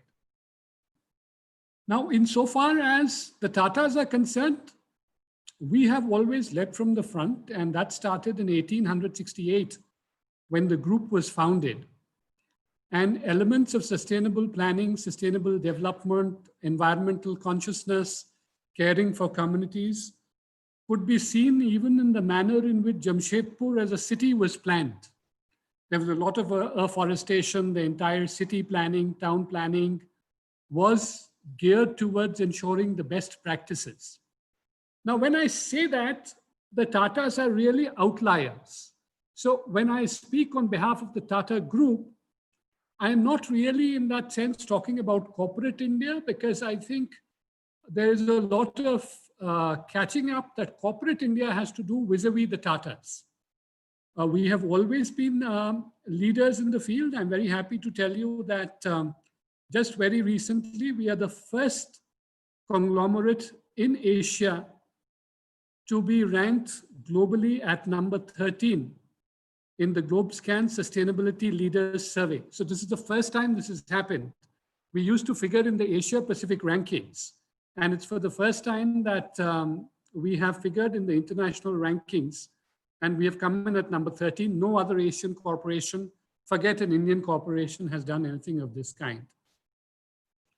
We have been very, very attuned to this right from 1990 onwards. If you remember, there was this conversation that started about the ozone layer, the depletion of the ozone layer, biodiversity loss, global warming, and then there was the Rio Earth Summit in 1992. Now, Mr. Ratan Tata was one of the very few industrialists who was invited as a lead up to that summit. And based on his understanding of what was the issue at that point of time, the critical climate issue, we focused on climate very, very strongly and on sustainability. So in 2010, we enunciated a climate policy. In 2015, we enunciated a sustainability policy. In 2014, we formed the Tata Sustainability Group, which was a center of excellence, and which looks at environment, social, and governance issues across the group, and which is what I head right now. So I think it's been part of our DNA, the manner in which the Tata Group has gone about in sustainability imperatives has been very, very closely aligned to our value systems. It's been very closely aligned to business. And I must say here that we do not think of sustainability and profitability as two binaries. We look at business continuity, we look at sustainability as feeding into a conscious environment, and also in ensuring that businesses live for a long period of time. We are very focused on biodiversity. In fact, every year we celebrate a theme as part of our Tata Sustainability Month. And this year we had biodiversity for the entire month of July, an entire campaign around 100 of our group companies, 30 of which are publicly listed, And we released a biodiversity compendium at the end, which focused on the 15 top initiatives that the Tata companies took in terms of biodiversity conservation. I think what we are planning next year, it is there. And I think what the Honorable Minister said, that we need to have, the commitment is 26 million hectares. And the Joint Secretary said, if you take another 4 million hectares, we're going to go up to 30 million hectares, although that's not a formal commitment. I think at the Tata Group, I am looking very closely at how we can have afforestation as a major theme for the next year's sustainability campaign. And first of all, I would like to have any ideas, any partnership, any collaboration in this area, because as we know in our nationally defined contributions, we have to create a carbon sink of 2.5 to 3 billion tons. And that is the only area where Government of India is lagging behind in terms of our contributions. And this restoration of 30 million hectares will go a long way in creating, or in at least bridging that deficit on the carbon sink that we are encountering at the moment. So first and foremost, I would like to invite any areas of collaboration on a theme of afforestation, on a drive of afforestation for next year. And we would welcome, we have always partnered with the government on national priorities, and we would welcome that kind of a challenge for us and for all our partners so that we can deliver. Now, in terms of what is it that we have done, we've taken a lot of initiatives. As I said, there are 100 listed companies, 100 companies totally, of which 30 are publicly listed.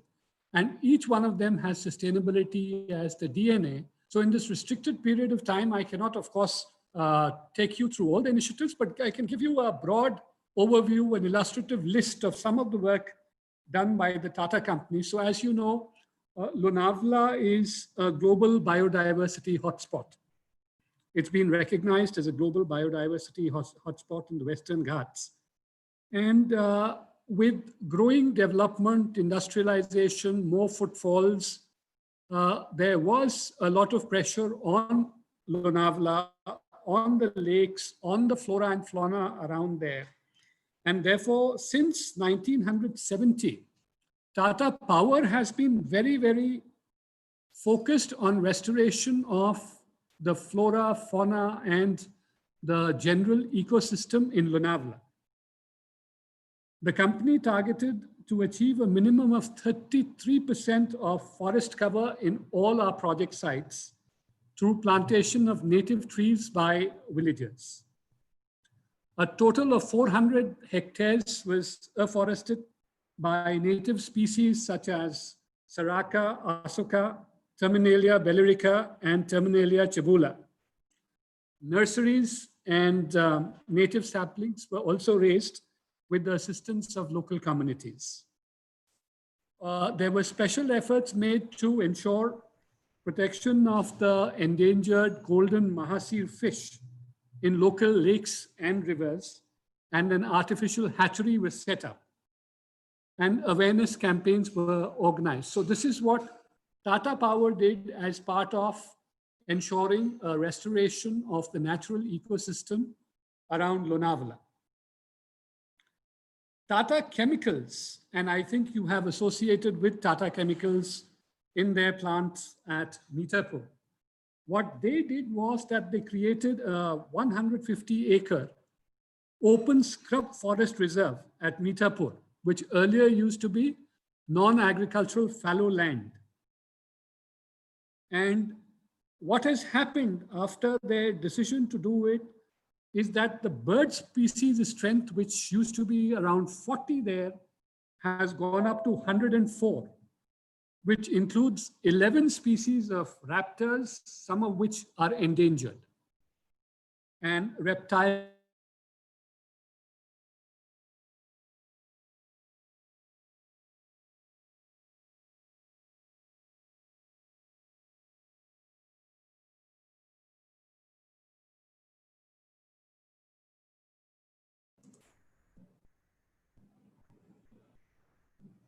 Hello, Siddarth, you're not audible.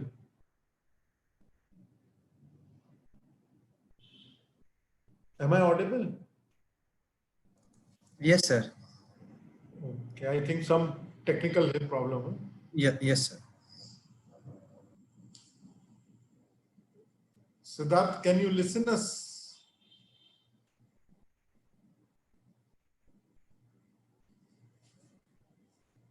I think there is some connectivity problem. I think we can give sir just couple of minutes. I think he'll. Sir, Mr. Siddarth has joined me. Yeah.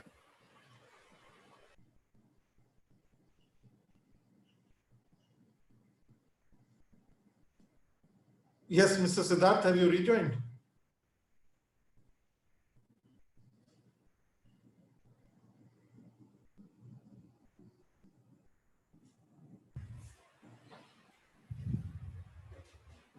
I think some connection problem. He's trying to reconnect. So in between he joins, so I think he's just calling you. Hello.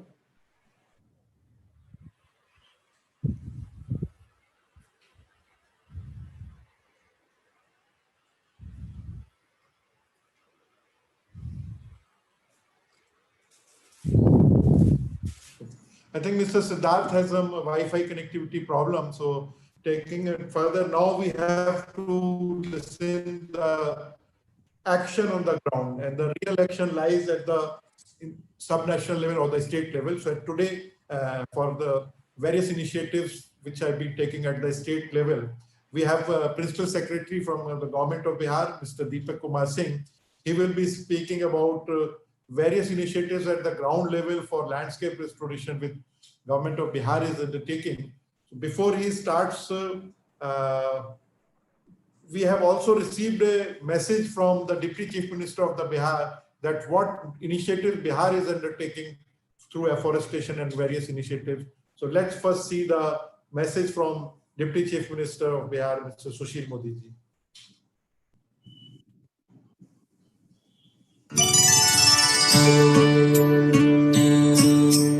Bharat की forest policy यानी one नीति के अनुसार मैदानी इलाकों में 20% भूभाग पर हरित आवरण से आच्छादित करने का लक्ष्य निर्धारित किया गया है। लेकिन आपको ज्ञात है कि पहले बिहार और झारखंड एक राज्य था, लेकिन 2000 में बिहार के बंटवारे के बाद जो वन क्षेत्र था वो झारखंड में चला गया और 2011 में बिहार में केवल 9% फॉरेस्ट एरिया या जो हरित क्षेत्र था वो केवल 9% रह गया।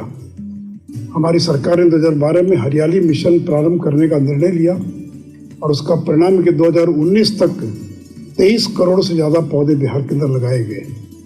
साथ ही साथ किसानों की आमदनी को बढ़ाने के लिए हम लोगों ने एग्रो फॉरेस्ट्री यानी कृषि वानिकी योजना प्रारंभ की, जिसमें किसानों को नर्सरी लगाने के लिए हम प्रोत्साहित करते हैं और उस नर्सरी में जो पौधे तैयार होते हैं उनको सरकार वापस खरीद लेती है और फिर उसको किसानों में वितरित करती है।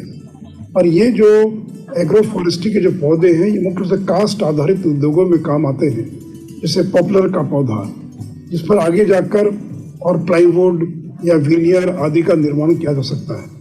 एग्रो फॉरेस्ट्री का लाभ भी बिहार के किसानों को बड़े पैमाने पर मिला है। साथ ही साथ हम लोगों ने जल जीवन हरियाली अभियान प्रारंभ किया और जिसके अंतर्गत वन विभाग ने और 9 अगस्त को बिहार पृथ्वी दिवस के अवसर पर और 2,51,00,000 पौधे लगाने का निर्णय लिया था। और इस अभियान में हम लोगों ने समाज के सभी वर्गों को जोड़ने का काम किया और अभी तक के जो आंकड़े प्राप्त हुए हैं उसके अनुसार बिहार में 3,57,00,000 से ज़्यादा पौधे लगाए जा चुके हैं। और हम लोगों ने ये भी निर्णय लिया कि अगले साल 9 अगस्त को हम बिहार में 5 करोड़ से ज़्यादा पौधे लगाने का काम करेंगे।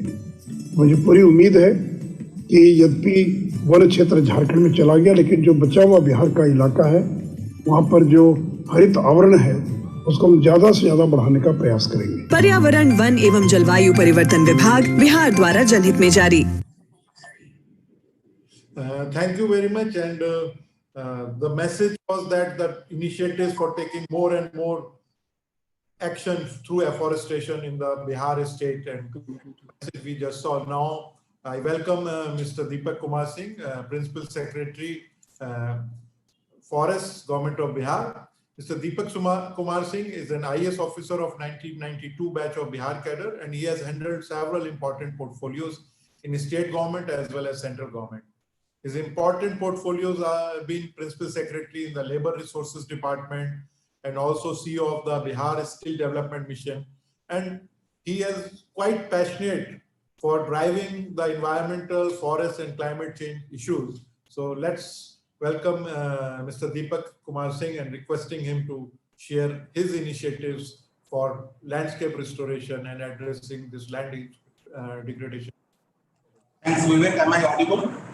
Yeah, you are audible. First, before I start, I will just keep my presentation very brief. But before that, I just wanted to show a 2 minutes video, if you can permit. Then I can just show a video which is actually a just summary of the activities we are doing. And after that, then I will just briefly present.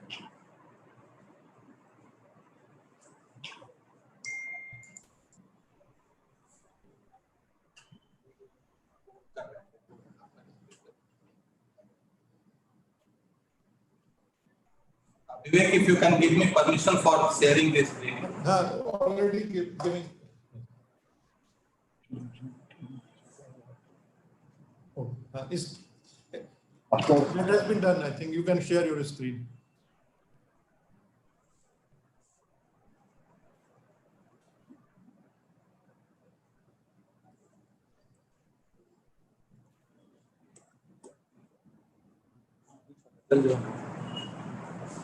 जल के बिना न जीवन है न हरियाली sound इसलिए हमने जल से काम शुरू किया।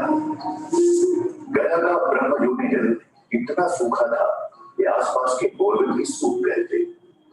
आज यही ब्रह्मयोगी को गया का लंग्स यानी फेफड़ा कहा जाता है।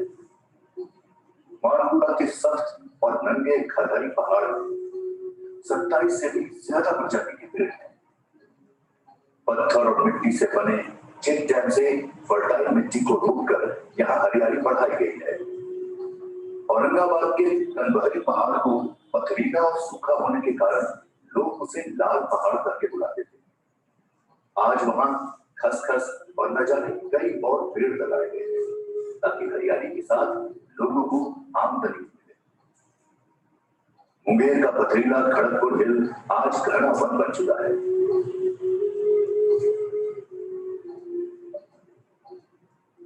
इन सब के अलावा विभाग ने लोगों के सहयोग से 10 सालों में 23 करोड़ से भी ज्यादा पेड़ लगाए हैं और पिछले 3 महीनों में 3 करोड़ 73 हजार से भी ज्यादा पेड़ लगाए हैं।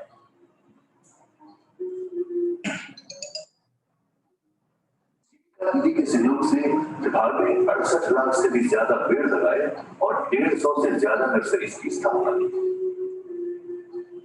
कृषि वानिकी के तहत किसान को फसल के साथ कमाई वाले पौधे जैसे शीशम, सागवान, पॉपुलर दिए गए।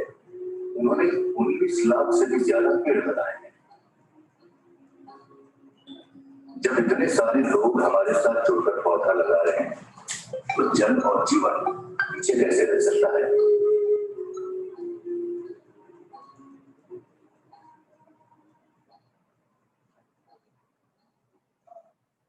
Thank you, Vivek.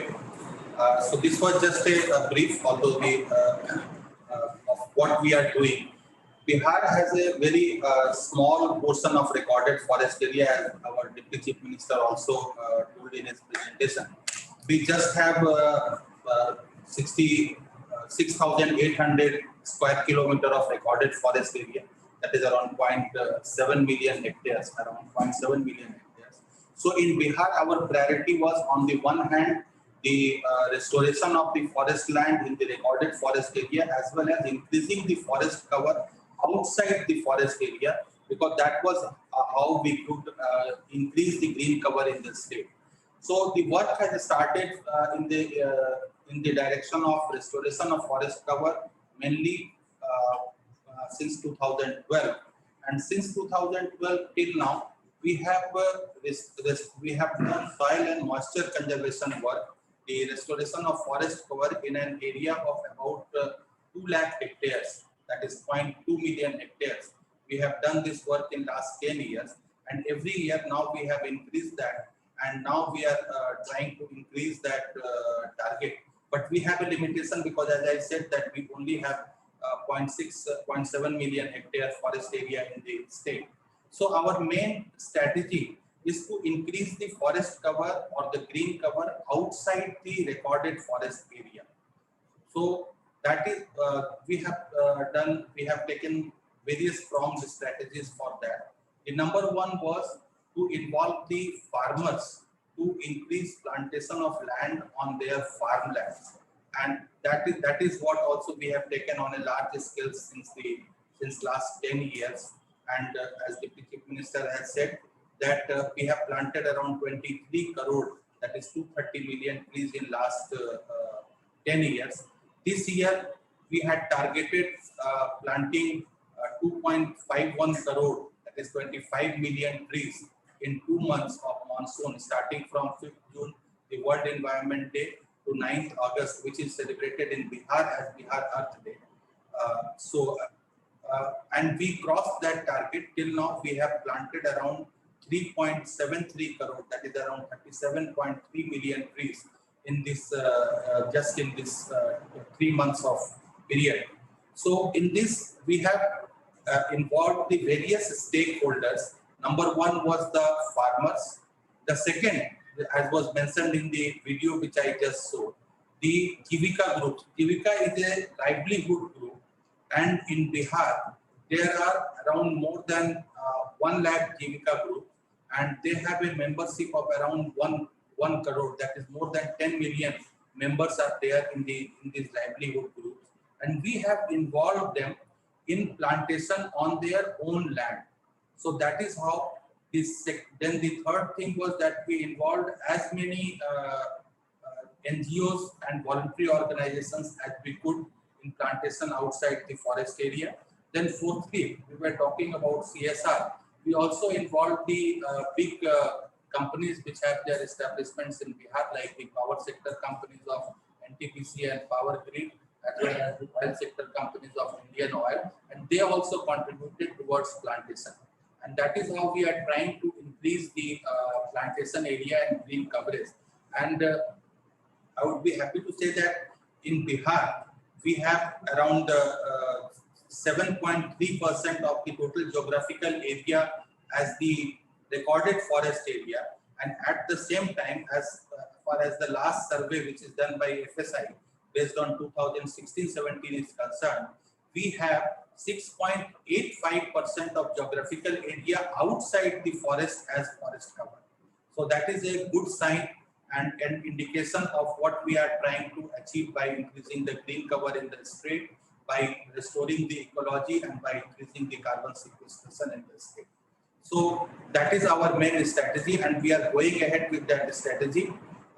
In the forest area also we are doing, what we do is that we take the watershed map, and in fact we will be giving you some more success stories and some more case studies of what we have done. In fact, the case study which has been uploaded is not that satisfactory. We are trying to, documentation is slightly poor, so we are trying to collect that data, and we will be uploading more case studies. One case study you saw in the video which just showed you, that Lal Pahad, it is in Aurangabad district, and it was a completely barren hills. It was called Lal Pahadi or the Red Hills. It was completely barren, and now it is completely covered with green. Similarly, we have done extensive work in the district of Bihar Sharif around Rajgir, which is a famous tourist place and a historical place. There are 5 hills, and we have done extensive soil and moisture conservation work, and we take the watershed as our main unit for working, and then we do the restoration work by building small check dams, loose boulder dams, and then big structures and the downhills which can restore water and which can regenerate the greenery. So that is how we are doing it. And although we are talking about the Bonn challenge, but my only concern, the other concern which I would like to put up on this platform is that on the one hand, we are trying to regenerate the forest by restoring the degraded land. On the other hand, the diversion of forest for other developmental activities and the cutting of the big trees, that is also a big point of concern which I think you should take up. Because on the one hand, the replacement of a big tree cannot be a new plantation. So we have to preserve the old trees also. We have to preserve the rich biodiversity areas also. And there has to be a responsible and sustainable development so that we can also preserve whatever forest resources we have, apart from restoring the degraded forest resources.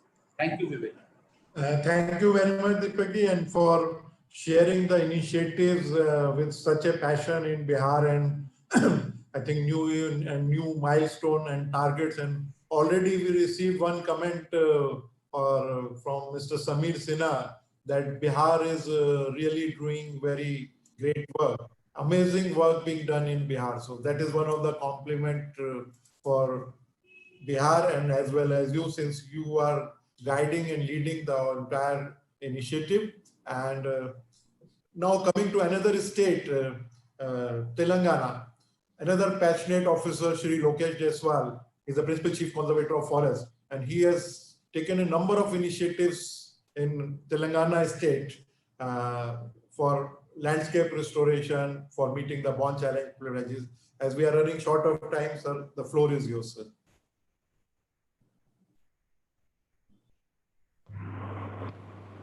Yeah, thank you, Vivek.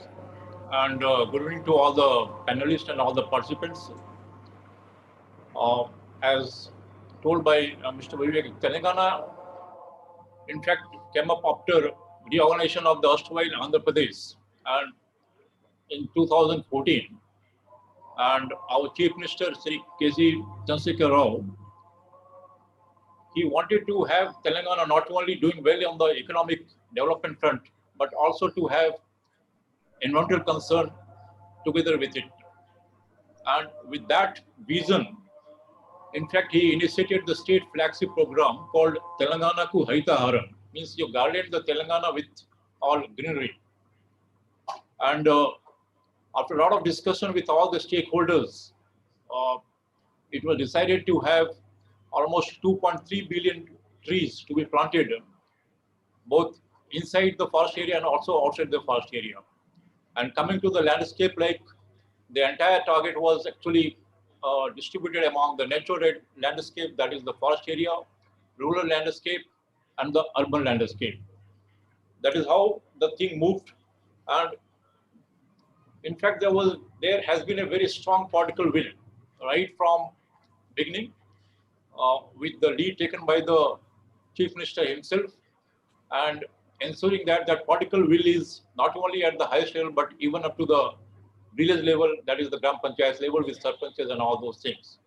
And very strong institutional mechanism was formulated with close monitoring for like planning or implementation, and also like what is happening outcome and all those things. Right from the Chief Secretary at the state level, then the district collector at the district level, and up to the Gram Panchayat level with the sarpanch. So very strong institutional mechanism also brought into involving all the stakeholders. But I mean, like not only like the departmental people across the departments, but also the political personalities involved, then all the NGOs, all the other stakeholders, like comprising of the corporate sectors, even all the farmers, all the other people who could be brought into this, they were involved, including the youth and children also. In fact, if you see the achievement, like right from 15-16, we can say out of 2.3 billion trees, we have almost achieved 2.1. This is the latest figure. And if you come to the hectares part, out of the total like 2.66 million hectare forest area forest landscape, 1.2 million hectare is supposed to be degraded, and till this actually we have almost achieved 0.45 million hectares. So that goes to, and actually we have to go the long way to achieve the rest of the things. And all these efforts actually, if you see, like it has helped in increasing the forest cover for the last 2 consecutive Forest Survey of India reports in Telangana. Apart from that, if you include like what are the other policy decisions, other things were taken up in Telangana. So in the initial stage only, we have tried to address all the threats which were actually causing the degradation of the forest landscape. And based on that, actually, all our expectations of increasing the forest cover in different parameters were also planned. And we have tried to strengthen the collaborations and partnership and participation of all the stakeholders. That has gone in a long way, actually, in involving all the stakeholders in this program as such. And incentives were actually incorporated in the plan itself, right from the village level to the state level. Very good incentive mechanism was built in, and they were actually honored during all the functions, public function actually at the state level and also the district level. And apart from that, actually some disincentives, like if the 2 acts were actually modified, the Panchayat Raj Act and also the Municipal Act, in which those people were actually made to commit for the better survival of the plantations which were raised actually in the rural or in the urban areas, making it mandatory to have survival rate of at least 85%. And very strong like modeling and communication mechanism also developed, and throughout almost 3-4 months altogether, like a lot of pre and after and during the planting season, a lot of efforts were made to communicate to all the people and involve all the people. And this is not only like involved all the stakeholders, but also has given a very huge, you can say, like the job opportunities for all the people actually, including the poor people actually all along the villages. And in fact, during this COVID also actually a lot of people, because of job loss and all, they were benefited, and a lot of jobs were created for them.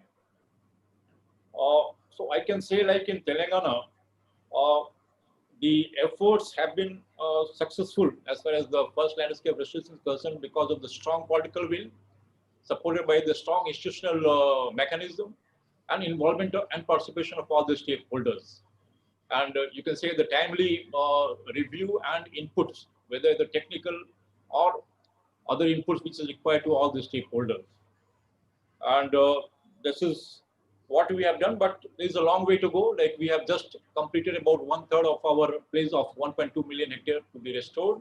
And if you come to the issues, like what I can say, like because we are sub-national level, and in fact, all the commitments which are being made by the national authorities, by you can say by the national government, I think without consultation with the sub-national level, because all these efforts require a lot of money.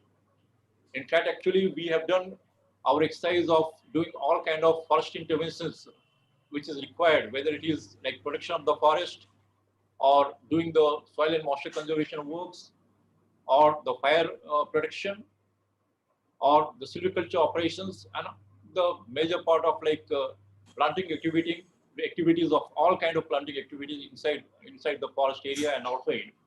We require almost, you can say, 10,000 crores rupees. Whereas including Campa, which is actually is the only source with the state government also at the national level, we have hardly about 2,000 crores. So there is a lot of gap. So I think I will request the IUCN and all to come forward and see like how this gap can be like minimized. Of course, we are involving all the corporate sectors also in a big way, because Hyderabad being the IT sector and other sectors, like a lot of companies are there, but we are involving all of them. But still, there is a gap and a lot of finances required. And the second thing would be like some sort of capacity building, maybe from the IUCN or the national authorities are required. In fact, actually, at Hyderabad, we had conducted a workshop involving all the international agencies, in which Mr. Vivek was there from the IUCN. We had WRI, we had UFRO, you have USAID, and all the national agencies also on this aspect only last year in the month of November. And we had a very good feedback from them. And I think our all officers and all the stakeholders, they were also quite enlightened, the new concept and how we have to go about it. And the third thing is the monitoring reports. Now, if you see, we have all kind of conventions, whether it is biodiversity, whether it is land degradation, whether it is bone challenge, or it is for water or for the other things.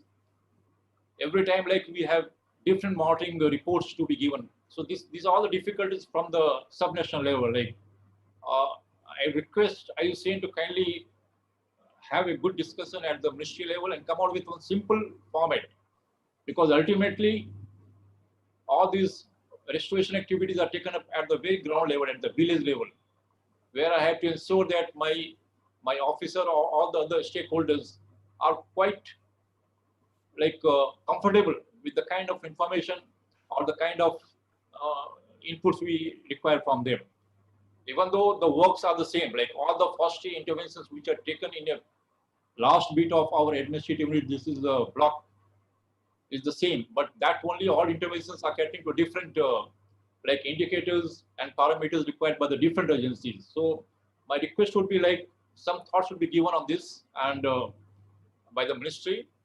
And also, like, because last time when I had raised this issue under this COP14, among all the international agencies, they were sitting there, right from United Nations Forum for Forest, and then IUCN, and then USAID, then others. I simply asked, why can't you people can have a simple reporting mechanism?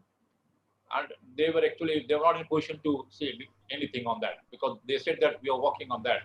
So my request would be like from the ministry and also from the IUCN now, kindly do something on this, so that whatever we do here is reported and could be validated also with all the national or international agencies in future.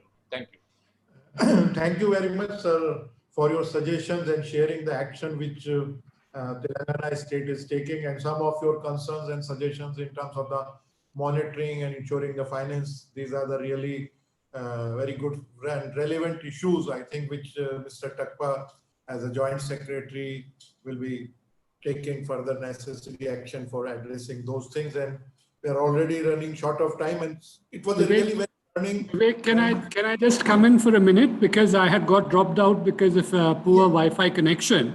Yeah, Siddarth, you can continue. And no, it's all right, because we are running out of time. I mean, the point is that I had spoken about what Tata Power was doing, what Tata Chemicals was doing, what PC, all the companies are doing. But what I'm saying is that since you have Jigmet here and you have the IUCN here, and you have the principal chief conservators of forests or the principal secretaries of the various state governments, I think we would be very willing to partner, our group companies would be very willing to partner in land restoration, in afforestation drives, etc. If anyone has an interest and wants to partner with the Tata Group and our group companies, I would request them to get in touch with us with a proposal. And we will see how we can incorporate this. As I said, for my next Tata Sustainability Month campaign in 2021, I want to have afforestation as a very, very key focus area. And therefore, I am making this kind of request to the JS of the Ministry of Environment and Forests and all the other officers of the state governments, that if any of you have viable proposals which you would like us to consider, or where you think our group companies can partner, we would be very willing to do that. Thank you.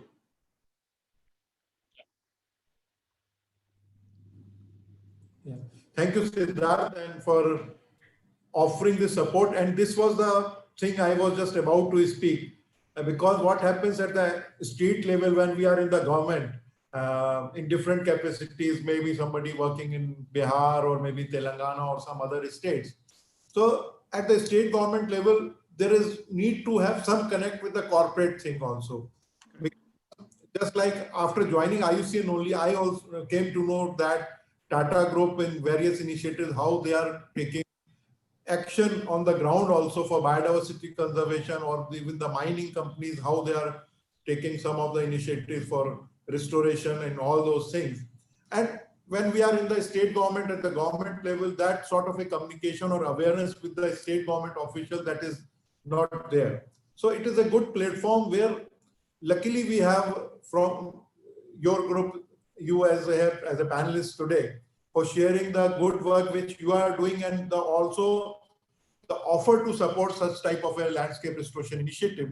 And certainly the ministry will take note of it. And Mr. Jigmet, when we are taking a national level or international level pledges, and India has one of the largest pledges under the Bonn challenge today. And it does not mean that it is only the state actors that matter. We have to have the cooperation from each and everyone, the community participation, the corporates, the business groups, because ultimately, if you restore the land, the soil health is improved, the water table is improved, your environmental services are improved. So together we can, and everybody will be benefited. And this must be, I think, one of the key messages which we should take, that the partnerships really matter. Partnerships between the state actors, partnership with the corporates at the village or the community level, and ensuring that the resources which are required for meeting these challenges, if there is a will, certainly there is a way to find out all these resources. But the main thing is one should have a will at all the levels.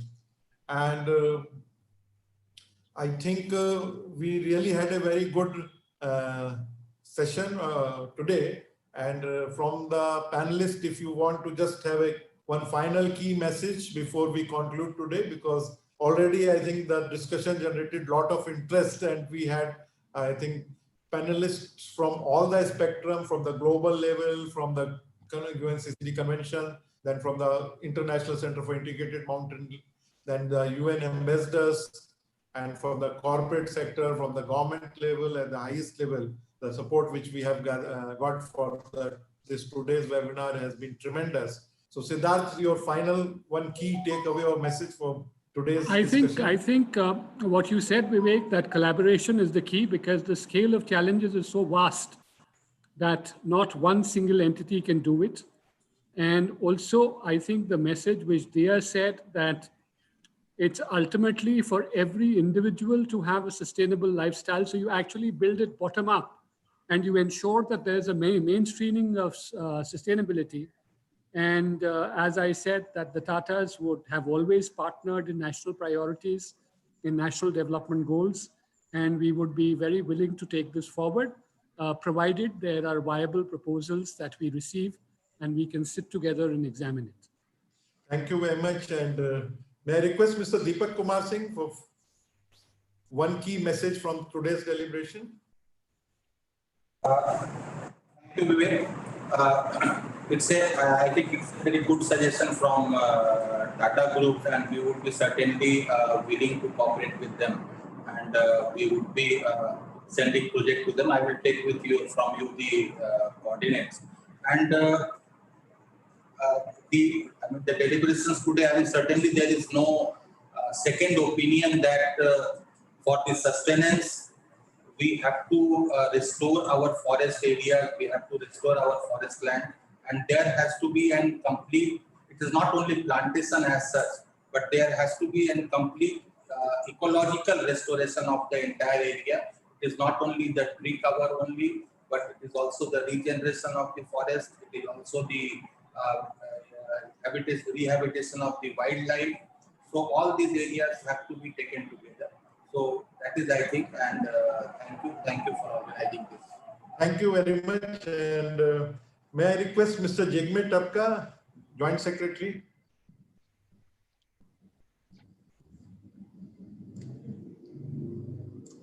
I think he is not there. So before we hear from Stewart from IUCN, Mr. Lokesh Jaiswal, if you want to just have one key sentence as a takeaway for today.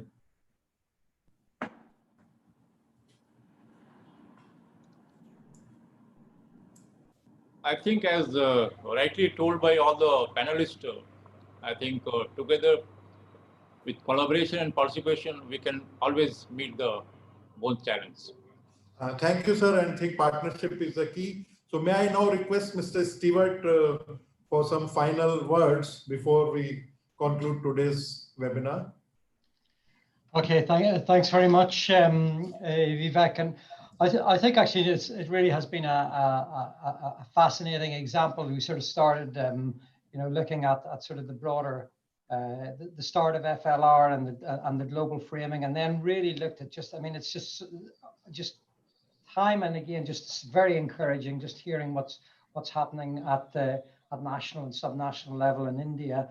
And I think, I think to me, it really illustrates that these things don't happen unless there's a real demand for it. And I think that's one of the key aspects of forest landscape restoration, that it is out there to meet real needs and to address and solve real problems. So I think actually that my take-home message is that as we continue to work towards 2030, we need to really make sure that we are generating the evidence and making sure that we're putting in place the initiatives that are actually meeting real demands, real requirements of both society and government. And I think a particular challenge, but also a particular opportunity will exist now in the next couple of years as the world struggles to pick up the pieces from the COVID-19 pandemic.